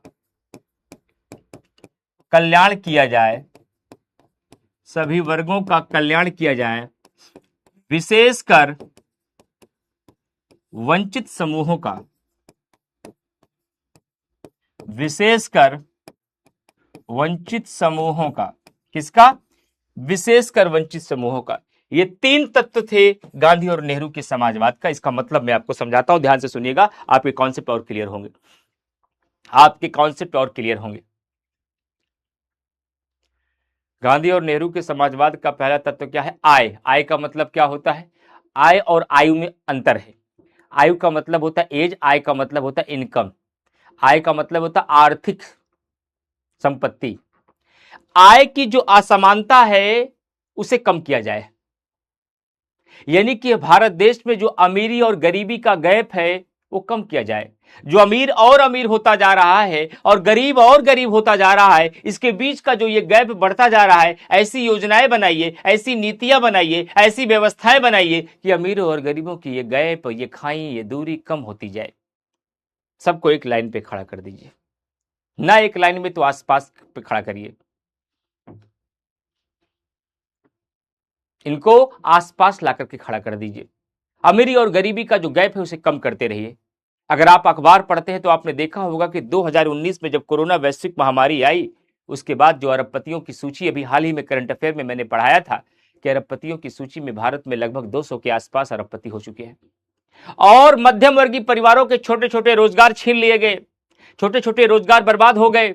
जो लोग 15-20 हजार आज से 10 साल 5 साल पहले कमाते थे, आज 5 हजार भी नहीं कमा पा रहे हैं। यानी कि गरीब और गरीब होता गया और अमीर होता जा रहा है। ये क्या हो रहा है साहब? समाजवाद खतरे में है। समाजवाद के अंतर्गत कहा गया था कि अमीरी और गरीबी के गैप को कम किया जाएगा, लेकिन ये गैप पहले इतना था, अब इतना हो गया है। और अरबपति इतने हो गए हैं और गरीब इतने हो गए हैं। कुछ लोगों की कमाई घटती जा रही है और कुछ लोगों की कमाई बढ़ती जा रही है। ये आय की असमानता बढ़ती जा रही है, इसको कम करना है। यह है समाजवाद का तत्व। इसीलिए कहा जाता है कि समाजवाद खतरे में है। जब कोई नेता बोलता है, जब संसद भवन में कोई अपना भाषण देता है, तो कई बार आप ऐसा शब्द सुनते होंगे कि भारत में समाजवाद खतरे में है। तो समाजवाद खतरे का मतलब समाजवाद पर भाला मार दिया जा रहा है, प्रस्तावना के समाजवाद के पन्ने को फाड़ दिया जा रहा है। समाजवाद खतरे में है, इसका मतलब है कि इन लक्ष्यों की पूर्ति नहीं हो पा रही, यानी कि आय की विषमता बढ़ती जा रही है, आय की असमानता बढ़ती जा रही है। सरकारों को चाहिए ऐसी नीतियां बनाइए, सरकारों को चाहिए ऐसी योजनाएं बनाइए, सरकारों को चाहिए कि वो ऐसा कानून बनाए ताकि हमारी अमीरी और गरीबी का जो गैप है वो कम होता जाए, वो कम होता जाए, ये बढ़े ना। अगर बढ़ रहा है तो समाजवाद खतरे में है, तो समाजवाद खतरे में है। तो इसके लिए सरकार को व्यवस्था करनी चाहिए, अमीरों पर अधिक टैक्स लगाए जाएं, उनसे अधिक कर वसूले जाएं, उन करों का से जो प्राप्त पैसे हों वो गरीबों के बीच वितरित किए जाएं, उनको योजनाओं का लाभ दिया जाए, उनके शिक्षा फ्री दी जाए, उनको स्कूलिंग फ्री दी जाए, उनको स्वास्थ्य और मेडिकल फ्री दिया जाए, उनको परिवहन फ्री दिया जाए, जिससे वो कम पैसे में भी अपना विकास कर सकें, अच्छी पढ़ाई कर सकें, आगे बढ़ सकें, वो भी अमीरों के साथ आकर खड़े हो सकें। अगर ऐसा नहीं कर पा रहे हैं तो इसका मतलब है कि आप पूंजीवादों को बढ़ावा दे रहे हैं, गरीबों के समस्याओं का ध्यान नहीं दे रहे हैं, गरीब और गरीब होता जा रहा है, अमीर और अमीर होता जा रहा है। क्या ऐसा हो जा रहा है? अपने विवेक से सोचिए और मूल्यांकन कीजिए। इस बात की परवाह किए बगैर कि आप सपाई हैं कि भाजपाई, आप कांग्रेसी हैं कि कमल वाले हैं, कमल वाले हैं कि पंजे वाले हैं, पंजे वाले हैं कि हाथी वाले हैं, हाथी वाले हैं कि धनुष वाले हैं, धनुष वाले हैं कि घड़ी वाले हैं, घड़ी वाले हैं कि साइकिल वाले हैं। ऐसा कोई वाला नहीं होना चाहिए जब आप पॉलिटी पढ़िए। जब ऐसा माला अपने गले से उतार देंगे तब आप पॉलिटी पढ़ पाएंगे। अगर किसी वाले का माला अपने गले में डाल के चलेंगे तो आप कोई भी पॉलिटी समझ नहीं पाएंगे, क्योंकि आपकी विचारधारा उस पार्टी से प्रभावित हो जाएगी। तो पॉलिटी पढ़ने के लिए पहली शर्त है कि माला उतारना पड़ेगा। किसका? किसी एक विशेष पार्टी का। आपके लिए कोई एक विशेष पार्टी अच्छी नहीं होनी चाहिए, आपके लिए वो पार्टी अच्छी होनी चाहिए जो देश के हित की बात करे, जो लोक कल्याणकारी बात की बात करे, जो जन सुलभ हो, जो देश के संसाधनों की पूर्ति करे, जो सबका कल्याण करे, जो सभी वर्गों का सम्मान करे, जो सभी धर्मों का सम्मान करे, जो निदेशक तत्वों का पालन करे। हमारे लिए तो ऐसी सरकारें बेहतर हो जाएंगी। हमारा संबंध न भाजपा से है, हमारा संबंध न कांग्रेस से है, हमारा संबंध न सपा से है, हमारा संबंध न एनडीए गठबंधन से है, हमारा संबंध न आरजेडी से है, हमारा संबंध उससे है जो देश के हित में काम करेगी। जिस दिन भारत के मतदाताओं की ऐसी सोच होगी, सरकारें कांपेंगी नहीं साहब, सरकारें थड़थड़ाएंगी। आज सरकारें निरंकुश अगर थोड़ा बन रही हैं तो इस वजह से बन रही हैं क्योंकि सरकारों को पता हो गया है आप किसके भूखे हैं, आपको चाहिए क्या। आपके साथ में कुछ भी करूंगा लेकिन आप मेरे ही हैं, मैं जैसा चाहूंगा वैसा आपसे करवा लूंगा, मैं जैसा चाहूंगा आप वैसे करेंगे, क्योंकि ये अपने मतों का प्रयोग करना जानती ही नहीं, ये स्वतंत्र निर्णय लेना जानती ही नहीं, इसे पता ही नहीं कि हमारे देश के लिए कौन सी सरकार बेहतर है, इसे पता ही नहीं है कि कौन से लोग हमारे लिए कार्य कर सकते हैं और हमारी ताकत क्या है। इस डेमोक्रेटिक कंट्री में भारत की जनता के पास बहुत ताकत है, क्योंकि भारत में लोकतंत्र है, भारत में डेमोक्रेसी है, और किसी भी डेमोक्रेटिक कंट्री में अंतिम शक्ति जनता के हाथ में होती है। लेकिन आपने तो अपनी शक्ति खो दी है, आपने अपनी शक्ति खो दी है। अगर जिस दिन मुझे यह एहसास हो जाएगा ये सारा बच्चा मेरा है, मैं कैसा भी पढ़ाऊं, कुछ भी पढ़ाऊं, बस अंतिम में डेली इनको मैं नाश्ता करा के विदा कर दूंगा, ये मेरा ही गुण गाएंगे और मेरा ही 5 स्टार की रेटिंग देंगे, उस दिन मैं आपके साथ निरंकुश भी बन जाऊंगा। जिस दिन मुझे यह एहसास हो गया कि इस क्लास में पढ़ने वाला हर बच्चा केवल एक चाय का भूखा है, केवल एक नाश्ते का भूखा है, इसको कुछ भी पढ़ाओ, कुछ भी सिखाओ, पूरे क्लास में मस्ती करो, लेकिन लास्ट में इसको नाश्ता करा के विदा कर दो, ये 5 स्टार रेटिंग दे देगा, उस दिन मैं पढ़ाना आपको बंद कर दूंगा। क्यों करूंगा इतनी मेहनत? मुझे तो भरोसा हो गया, मुझे आपकी कमजोरी पता चल गई, मुझे ये पता हो गया आप क्या करेंगे। लेकिन जब तक मुझे इस बात का खतरा है, एक दिन, एक घंटे, एक हेडिंग भी अगर मैंने खराब पढ़ा दिया, बच्चे रेटिंग लिख देंगे मुझे इस शिक्षक का पढ़ाया हुआ कुछ भी समझ में नहीं आया, और जिसकी जवाबदेहिता मुझे देनी पड़ेगी फिजिक्स वाला पीडब्ल्यू को। इसलिए मैं कांपता भी हूं, मैं थड़थड़ाता भी हूं। इसलिए शिक्षक की जिम्मेदारियां बनती हैं कि वो आपको अच्छे से पढ़ाए, अपनी पूरी क्षमता आपके लिए झोंक दे, क्योंकि शिक्षकों को ये पता है कि अगर हमने अपनी क्षमता बच्चों के लिए झोंकी नहीं, अगर इनको मैंने इंडिया में सबसे बेस्ट पॉलिटी नहीं पढ़ा के विदा की, ये कोई बच्चा मेरा नाम नहीं लेगा, दोबारा कोई ये नहीं कहेगा मुझे पॉलिटी इमरान सर से पढ़नी है, किसी भी सर से पढ़ लेगा। और जब मेरा नाम नहीं लेगा तो मेरी उपयोगिता किस काम की, मेरा महत्व किस काम की, पीडब्ल्यू मुझे रखेगा क्यों, मुझसे पढ़वाएगा क्यों। लेकिन क्योंकि मैं ये जानता हूं कि हमारे सामने एक जागरूक जनता पढ़ रही है, एक पढ़ा लिखा बच्चा पढ़ रहा है, और इस बच्चे के साथ हमने अगर न्याय नहीं किया, ये मेरे जैसे किसी भी इमरान सर को मंच से नीचे उतार सकता है। लेकिन अगर इसके साथ आपने काम किया तो ये आसमान पर बैठा देगा। इमरान को इमरान बनाने वाला कोई और नहीं है, ये हमारे बच्चे ही है। आज पूरे भारत के हर शिक्षक, हर कोचिंग संस्थान चाहता है कि इमरान सर हमारे यहाँ पढ़ाएं, तो इसमें मेरी भूमिका से ज़्यादा मेरे बच्चों की भूमिका है। मेरे बच्चों ने मुझे इमरान बनाया है, मैंने उनके लिए काम किया, मैंने उनके लिए मेहनत की, मैंने उनके लिए अपना सब कुछ झोंक दिया। मेरे पास जितनी क्षमता, जितना ज्ञान, जितनी शैली थी, हर शैली इनको मैंने समझाने में लगा दिया और इन्हीं बच्चों ने मुझे स्टार बना दिया। लेकिन जिस दिन मैं इनके लिए काम नहीं करूंगा, जिस दिन मैं लापरवाही करने लगूंगा, यही बच्चा मुझे आसमान से नीचे उतार देगा। ये पावर है आपके पास, और ये पास आपके पास शक्ति, और इस शक्ति का प्रयोग करना चाहिए। जो अच्छा पढ़ाए उसको आसमान पर बैठा दो, लेकिन जो ना पढ़ाए उसे जमीन पर उतार दीजिए। ये आपका अधिकार है। लेकिन केवल टीचरों के लिए अधिकार है, देश के लिए नहीं है, पार्टियों के लिए नहीं है, राजनेताओं के लिए नहीं है। आप मान के बैठे हो कि मेरे दादा फला पार्टी को वोट देते थे, हम भी उसी को देंगे, चाहे वो जैसी भी सरकार हो, चाहे जिस तरीके से काम करे। आपका यही विश्वास सरकारों को निरंकुश बना देता है, सरकारों को तानाशाह बना देता है, क्योंकि सरकारों को यह पता होगा ये मेरा वोट बैंक। क्या होता है वोट बैंक? काम करिए तब वोट बैंक तैयार होगा। आप वोट बैंक तैयार करके काम कर रहे हैं, कोई भी पार्टी में, किसी पार्टी की बात नहीं कर रहा हूं, क्योंकि मैं संविधान का आदमी हूं। न मैं कांग्रेस का आदमी हूं, न भाजपा का, न सपा का आदमी हूं, न बसपा का। मैं किसी पार्टी से, मेरा कोई ताल्लुक नहीं है, और मेरी विचारधारा किसी भी पार्टी की विचारधारा से ना तो मेल खाती है, ना तो टकराव करती है। जो देश के लिए अच्छा होगा वो अच्छा कहा जाएगा, जो देश के लिए बुरा होगा वो बुरा कहा जाएगा। और ये भाव जिस दिन देश के 140 करोड़ की मतदाता में आ गया, मैं फिर कह रहा हूं, उस दिन डेमोक्रेसी का सही मतलब सरकारों को पता चल जाएगा। और मैं कह रहा हूं, मेरी बात नोट करके रखिएगा, सरकारें कांपेंगी नहीं, सरकारें थड़थड़ाएंगी। लेकिन जिस दिन सरकारों को यह यकीन हो गया ये मेरा वोट बैंक है, मैं कुछ भी करूं ये वोट मुझे ही देगा, तो सरकारें अपनी इच्छा अनुसार करेंगे, आप कुछ नहीं कर पाएंगे। और ऐसा होता है। डेमोक्रेटिक कंट्री में बहुत जागरूकता चाहिए, बहुत जागरूकता के बाद आप ऐसे मतदाता बन पाएंगे। किसी दार्शनिक ने कहा, किसी विधिवेत्ता ने कहा कि लोकतंत्रात्मक व्यवस्था एक ऐसी व्यवस्था है जिसमें जनता इस बात का निर्धारण नहीं करती हम कौन सी सरकार बनाएंगे, जनता इस बात का निर्धारण करती है किस सरकार से इस बार हम अपना शोषण करवाएंगे, किस सरकार से हम अपनी शोषण करवाएंगे। हम इस बात की तैयारी करते हैं, बहुत हो गया भाजपा से शोषण, अब की हम कांग्रेस से शोषण करवाएंगे, बहुत हो गया कांग्रेस से शोषण, अब की हम बसपा से शोषण करवाएंगे। इसका मतलब है दुनिया की कोई भी सरकार आ जाए, कुछ ना कुछ मात्रा में शोषण तो आपका होगा, मात्रा का अंतर आएगा। कम से कम मात्रा वाली शोषण वाली सरकारों को चुना जाए, ये हमारे आपकी प्रत्येक मतदाता की जिम्मेदारी है। क्योंकि संविधान पढ़ रहे हैं, हमें संविधान के अंतर्गत देश के नागरिकों को जागरूक करना है, उनको अच्छा मतदाता बनाना है, उन्हें हमें तटस्थ बनाना है, उन्हें हमें न्यूट्रल बताना है, उन्हें हमें ऐसा नागरिक बनाना है जो देश की स्थिति को समझ सकें, देश के लोकतंत्र को समझ सकें, देश की व्यवस्था को समझ सकें, और देश की व्यवस्था और लोकतंत्र में अपनी ताकत को समझ सकें। अगर प्रत्येक व्यक्ति अपनी ताकत नहीं समझ पा रहा तो खोखला है, किसी मतलब का नहीं है। और ये खोखलापन आता कहां से है? अशिक्षा से, निरक्षरता से, गरीबी से, जागरूकता के अभाव से।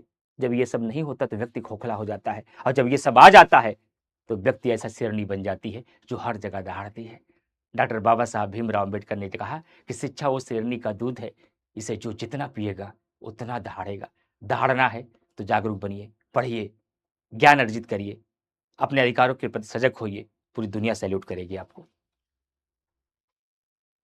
डीपीएसपी का फुल फॉर्म होता है direct principle of state policy. DMP पूछ रहे क्या? डेली मेंस प्रैक्टिस के क्वेश्चन होंगे डीएमपी का मतलब। बात समझ में आ रही है?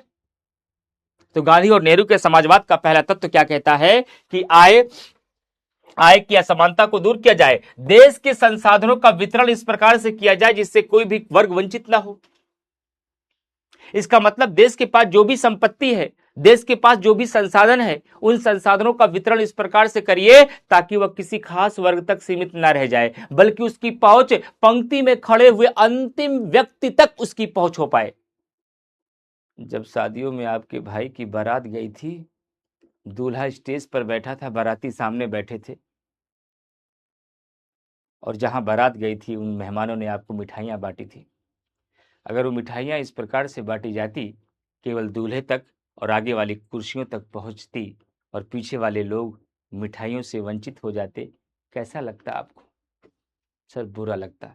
बुरा लगता कि बहुत बुरा लगता? बहुत बुरा लगता। क्या ऐसा कभी होता है? कि मिठाइयाँ केवल कुछ लोगों तक पहुँच पाती हैं, सब लोगों तक नहीं पहुँच पाती? यस, ऐसा होता है।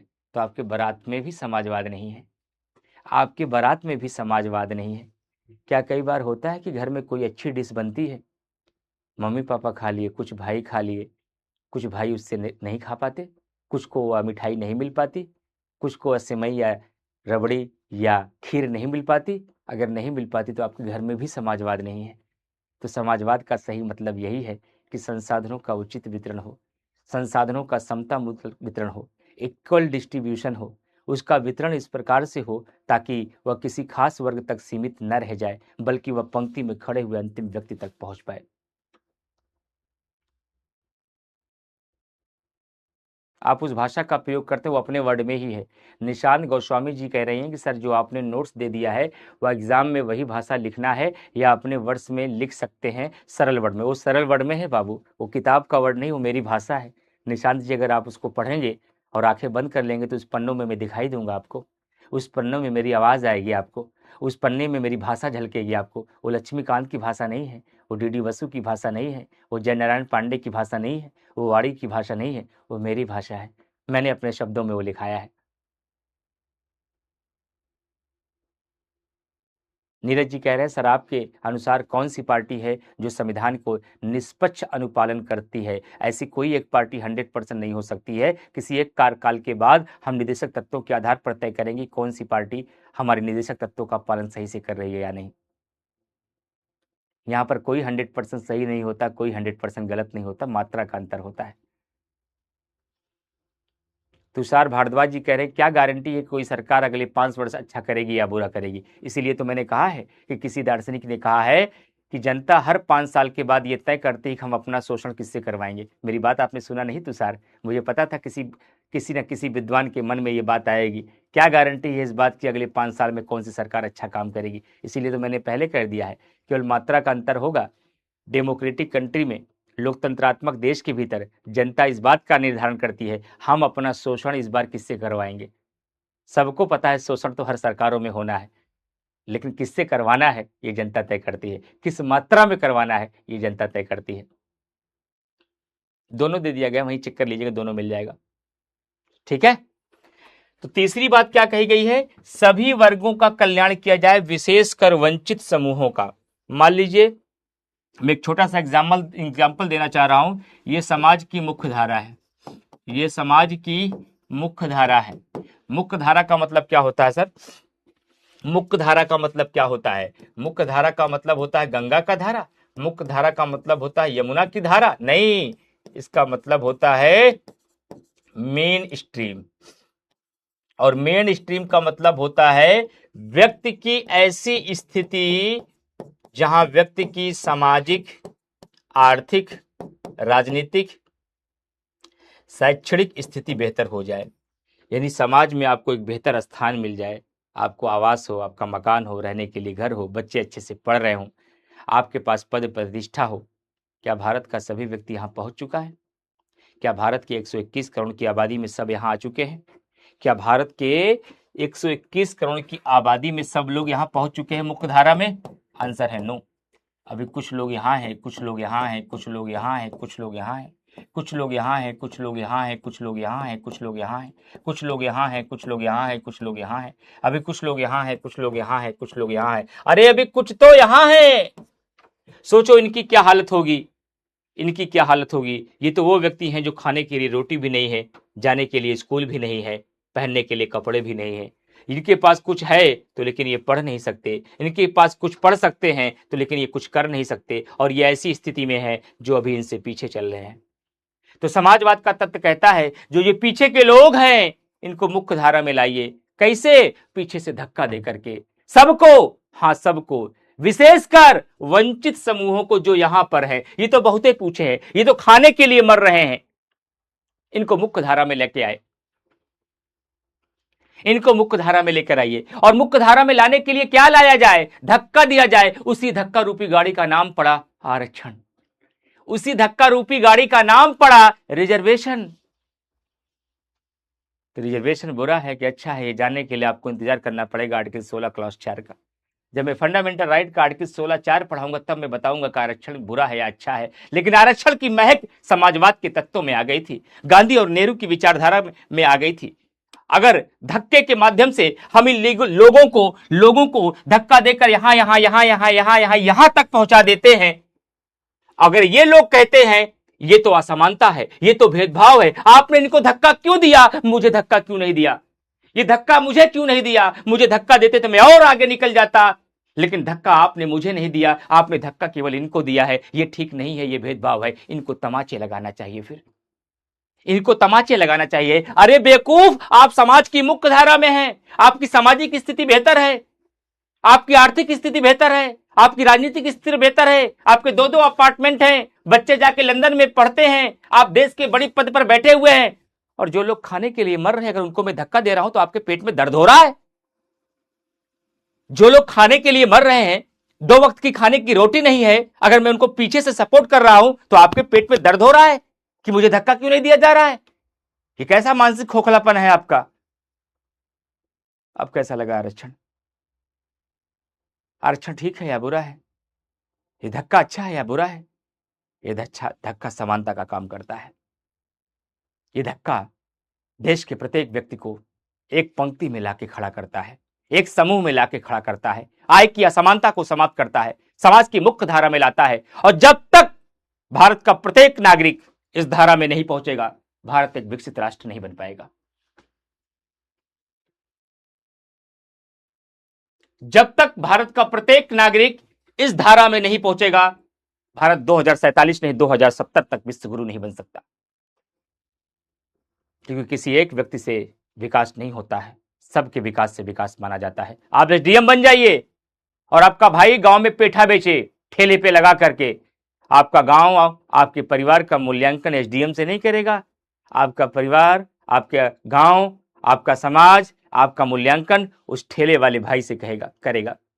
और आपका कर्तव्य है, अगर अपने परिवार को आप आगे ले जाना चाहते हैं, अपने परिवार को आप विकसित करना चाहते हैं, तो अपने संसाधनों का कुछ हिस्सा उस ठेले वाले भाई को दीजिए, ताकि आपके ठेला वाला भाई भी अपने बच्चों को पढ़ा सके, वो भी अच्छे कपड़े पहन सके, वो भी अच्छा खाना खा सके, वो भी अपने स्वास्थ्य का देखभाल रख सके, वो भी अपने लिए अच्छा आवास बना सके। जब तक आपने अपने ठेले वाले भाई का ध्यान नहीं रखा, तब तक आप एसडीएम नहीं डीएम बन जाइए, डीएम नहीं कैबिनेट सचिव बन जाइए, लेकिन आपका परिवार अभी बहुत पिछड़ा माना जाएगा।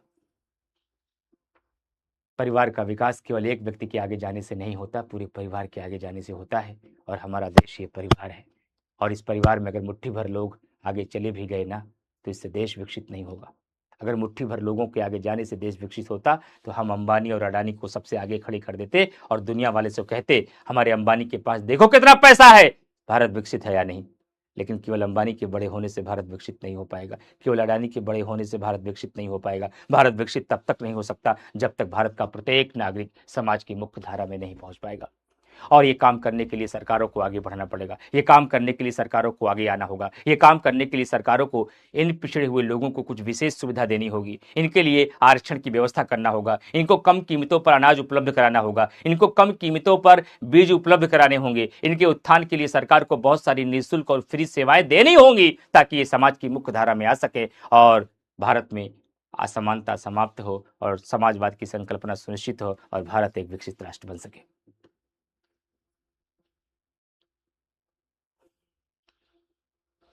राइट? समझ में आया? कुछ विचारधारा आपकी समझी? ये बातें तार्किक है क्या अतार्किक?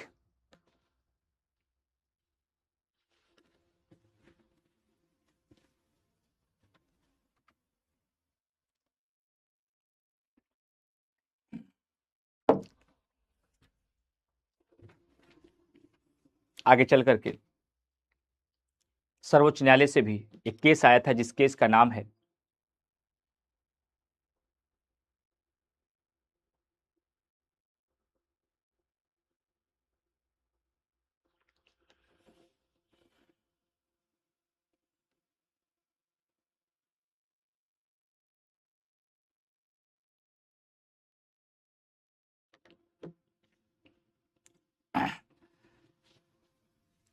एक केस आया था जिस केस का नाम है डीसी नकारा केस।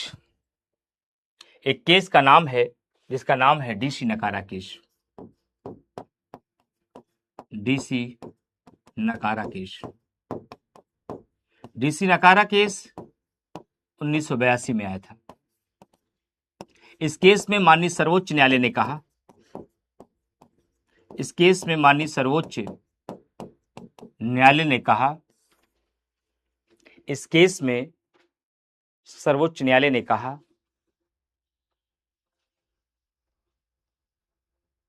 क्या कहा? उनसे पूछा गया कि संविधान की प्रस्तावना में, एक बार फिर से कर दीजिएगा नवनीत जी, क्वेश्चन नहीं दिख रहा, केवल ये बात दिख रही, मेरा क्वेश्चन भी देख लीजिए। भी का मतलब किसी और का देखा क्या? अभी आपको सिर्फ इतना लिखना चाहिए था, मेरा क्वेश्चन देख लीजिए, मेरा क्वेश्चन भी देख लीजिए। इसका मतलब है कि औरों का देखा और आपका छोड़ दिया। अभी तो मैंने किसी का भी नहीं देखा। हाँ, मजाक में ये बात कह रहा हूँ। लिख दीजिए क्या बात है, मैं देख लेता हूँ। वो शायद बहुत ऊपर चला गया होगा ना, बहुत सारे बच्चे हैं। फिर से लिख दीजिए नवनीत जी। तो डीसी नकारा केस में माननीय सर्वोच्च न्यायालय से पूछा गया कि संविधान की प्रस्तावना में जिस समाजवाद की चर्चा की गई है, जिस समाजवाद की चर्चा की गई है, यह कैसा समाजवाद है? संविधान की प्रस्तावना में जिस समाजवाद की चर्चा की गई है, जिस समाजवाद की चर्चा की गई है, वह कैसा समाजवाद है? क्या वह कैसा समाजवाद है? तो डीसी नकारा जी क्या कह रहे हैं, ध्यान से सुनिएगा आप लोग।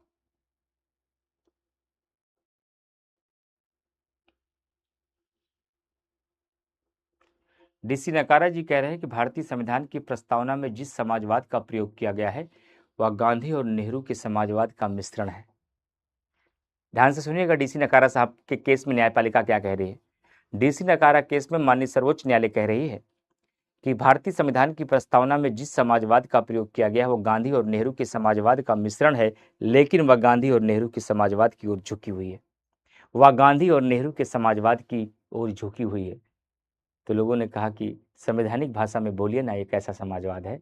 तो डीसी नकारा केस में न्यायपालिका ने कहा कि भारतीय संविधान की प्रस्तावना में जिस समाजवाद का प्रयोग किया गया है, वह एक लोकतांत्रिक समाजवाद है। वह एक लोकतांत्रिक समाजवाद है। क्या है? वह एक लोकतांत्रिक समाजवाद है, डेमोक्रेटिक सोशलिज्म है। ये यूपी पीसीएस प्री में सवाल पूछा गया है। ये यूपी पीसीएस प्री में सवाल पूछा गया है कि संविधान की प्रस्तावना में जिस समाजवाद की चर्चा की गई है, वह कैसा समाजवाद है? वह गांधी और नेहरू की विचारधारा से प्रभावित लोकतांत्रिक समाजवाद है।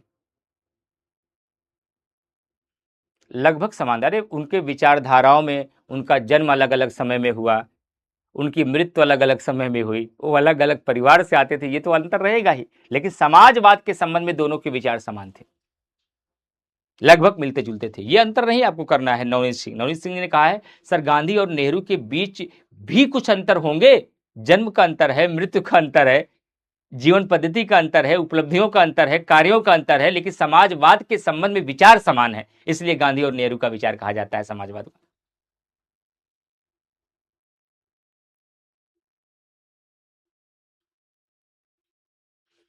देखिए भारद्वाज जी का कमेंट आया है कि सर अगर हर व्यक्ति इस धारा में आ जाएगा तो क्या गारंटी है कि रिजर्वेशन खत्म हो जाएगा?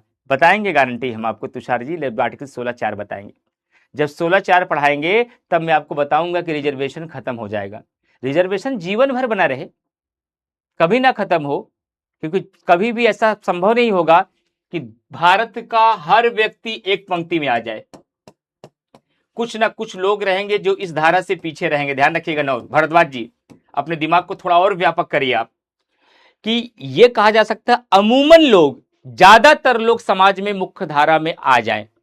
ट्रेन चलती है इलाहाबाद से दिल्ली के लिए, वंदे भारत, इतनी ट्रेनें चला दो कि फिर सब लोग दिल्ली पहुंच जाएं, तब ट्रेनें बंद कर दी जाएं।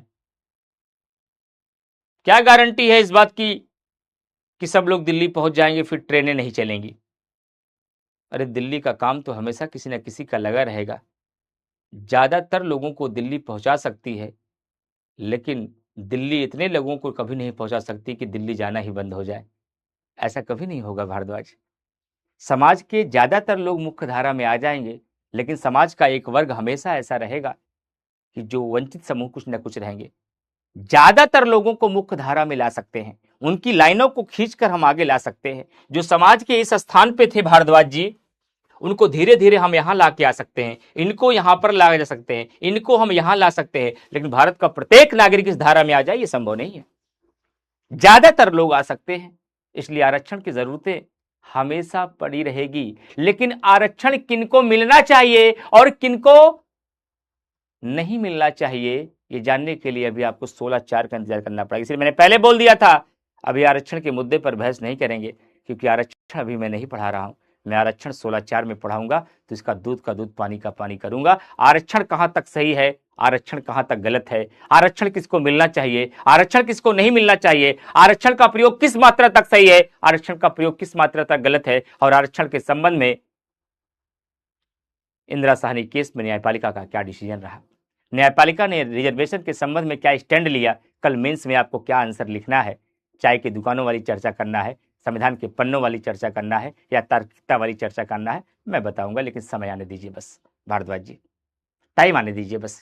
अभी 16/4 पढ़ाऊंगा, अभी तो मैं केवल बस इतना बताया कि समाजवाद का जो तीसरा तत्व है, जिसमें यह कहा गया कि सभी वर्गों का कल्याण किया जाए, विशेषकर ज्यादा किस पर फोकस किया जाए, जो वंचित समूह है, जो पिछड़ा वर्ग है, जो हाशिए पर है, जो 2 वक्त की रोटी भी नहीं खा पा रहा है, उन पर विशेष ध्यान दिया जाए। और ऐसा विशेष ध्यान देने के लिए उनको धक्का देने की आवश्यकता पड़ सकती है, और इसी धक्का रूपी गाड़ी का नाम है रिजर्वेशन।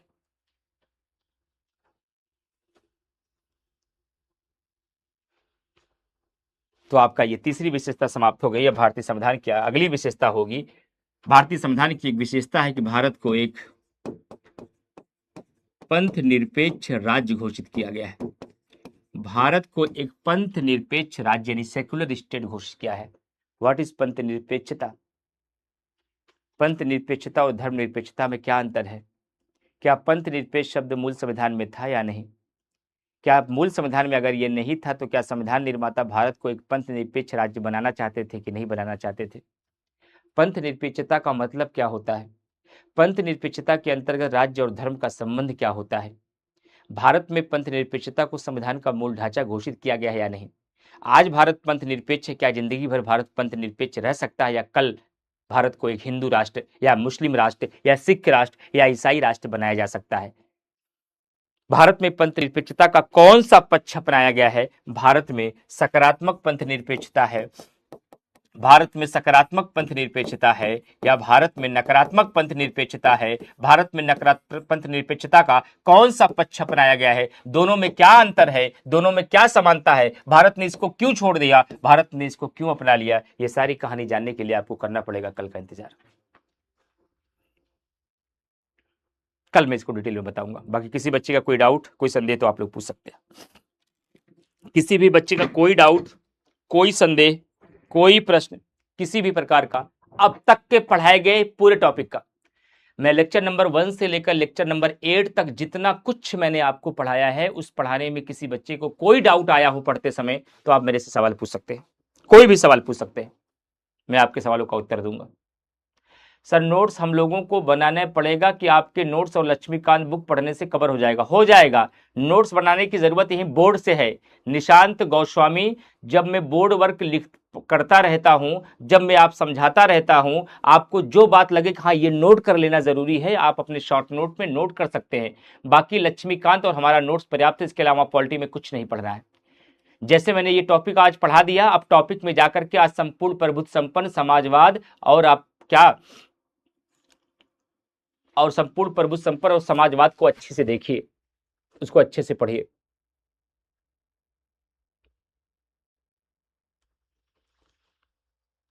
बिल्कुल बनाना चाहिए। अब वहां कैसे पढ़ा, क्या पढ़ा सानिया, मुझे नहीं पता।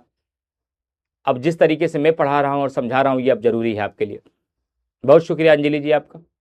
क्लास सबको अच्छे से समझ में आया?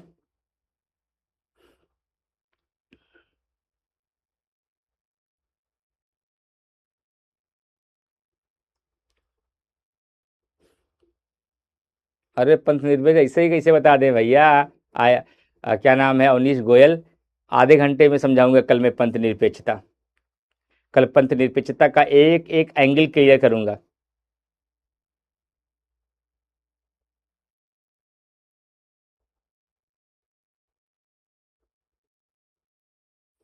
तो आप लोग पूरे मन से पढ़ते रहिए।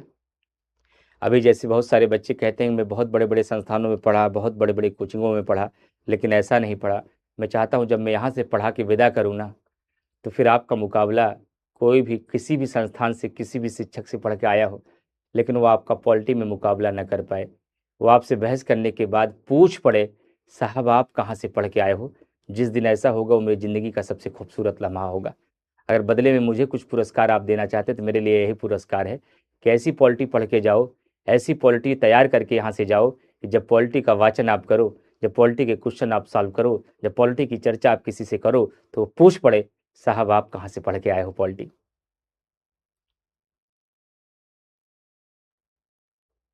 तो आप लोग नोट्स को अच्छे से पढ़ते रहिए। अभी मैं सब बताऊंगा कि लक्ष्मीकांत कब पढ़ना है, कौन सा टॉपिक पढ़ना है। अभी मैं ये भी बताऊंगा घटना चक्र का कौन सा टॉपिक का कौन सा क्वेश्चन सॉल्व करना है, कैसे सॉल्व करना है। बस अभी आप हमारा क्लास करते रहिए और अपना नोट्स उठाइए, और नोट्स में पंथ निरपेक्षता तक मैंने जितना लिखाया है उसको कम से कम 5 बार पढ़िए, और मुझे उसका फीडबैक जरूर बताइएगा कि नोट्स आपको मेरा अच्छे से समझ में आ रहा है, उसकी भाषा समझ में आ रही है या नहीं।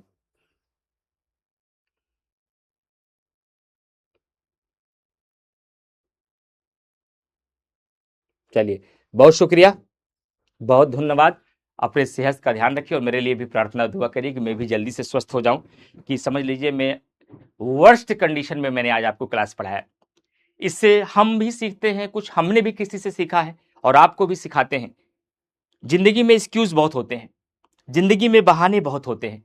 मेरे पास पर्याप्त बहाना था कि आज एक मैसेज में संस्थान को करता, आई एम नॉट हेल्दी, मेरा स्वास्थ्य ठीक नहीं है, आज कैंसिल कर दीजिए। पर्याप्त बहाना था मेरे पास, पर्याप्त एक्सक्यूज था। लेकिन मैंने आपको बगैर बताए, मैं लगभग 103 डिग्री के फीवर में आपको मैंने पूरी क्लास पढ़ाई, इस बात का एहसास कराए बगैर कि मैं अस्वस्थ हूं। क्यों? क्योंकि मुझे पता था कि इतने सारे बच्चों को 9 बजे का इंतजार होगा। उन बच्चों का धीरे धीरे अब पॉलिटी में मन लग चुका है। वो सारे बच्चे 9 बजे का इंतजार कर रहे होंगे। अगर मैं क्लास कैंसिल कर दूंगा तो उनका रिदम टूट जाएगा। अगर थोड़ा सा दर्द सहकर मैंने उनको पढ़ा दिया तो उनका रिदम बनेगा। हो सकता है आज उनका इंटरेस्ट क्लास के प्रति और बन जाए और धीरे धीरे उनकी तैयारी में उनका मन लगने लगे। क्योंकि रिदम का होना बहुत ज़रूरी है, आपके रेगुलरिटी का होना बहुत ज़रूरी है, इसलिए मैंने ये निर्णय लिया। तो कहने का मतलब ये है कि कई बार हमारा स्वास्थ्य, हमारी स्थितियां, हमारे सरकमटेंसेस, हमारे आसपास का माहौल हमें पर्याप्त इतना मौका देता है कि हम कोई बहाने बता सकें। लेकिन जिंदगी में बहाने नहीं बताने हैं, जिंदगी में एक्सक्यूज नहीं बताना है, जिंदगी को बहाना बताना है, जिंदगी को एक्सक्यूज बताना है कि भाई मैं नहीं कर पाऊंगा क्योंकि मुझे पढ़ना है, मैं नहीं लेट पाऊंगा क्योंकि मुझे पढ़ना है, मैं वहां नहीं जा पाऊंगा क्योंकि मुझे पढ़ना है, मैं ये नहीं कर पाऊंगा क्योंकि मुझे ये करना है। सबको नाराज हो जाने दो, बस अपने आप को बना लो आप बस। और जो नाराज लोग हैं वही सबसे पहले आपको माला पहनाने आएंगे, वही सबसे पहले आपका इस्तकबाल करने जाएंगे। मैं बहुत सारे लोगों को मैसेज में जवाब नहीं दे पाता। मैं अपने रिलेटिव से, अपने घर वालों से, बहुत सारे लोगों से एक एक महीने बात नहीं कर पाता। मैं अपने क्लास में और अपने बच्चों के साथ इतना व्यस्त रहता हूँ, तो मुझे कई बार लगता है कि वो सब मेरे से नाराज हो गए होंगे, कहीं मिलेंगे तो मुझे बोलेंगे नहीं। लेकिन जब आप लोगों के प्यार की वजह से इतने सारे वीडियोस, यूट्यूब की क्लासेस, फेसबुक, बच्चों का सम्मान ये देखते हैं, जब मैं पहुंचता हूं तो सबसे पहले वही मेरा परिचय कराते हैं कि मेरे पूरे घर का नाम रोशन कर दिया इन्होंने। आज इनको देखकर मुझे प्राउड फील होता है कि पूरे देश के बच्चों को इस तरीके से पढ़ाते हैं और इनको सम्मान प्राप्त करते हैं। मुझे इनके जैसा बनना है। वही लोग जो मेरे से नाराज थे, जिनसे मैं डरा हुआ था कि मेरे से बोलेंगे कि नहीं बोलेंगे, सब बोलने लगेंगे। बस तुम कामयाब हो जाओ, तुम अपने रास्ते में सफल रहो, तुम अपने आप को तरक्की पे ले जाओ, सब खुश हो जाएंगे। सब नाराज, कोई नाराज नहीं रहेगा आपसे, लेकिन अपने आप को आप कामयाब बनाइए। ठीक है? Thank you very much to all of you.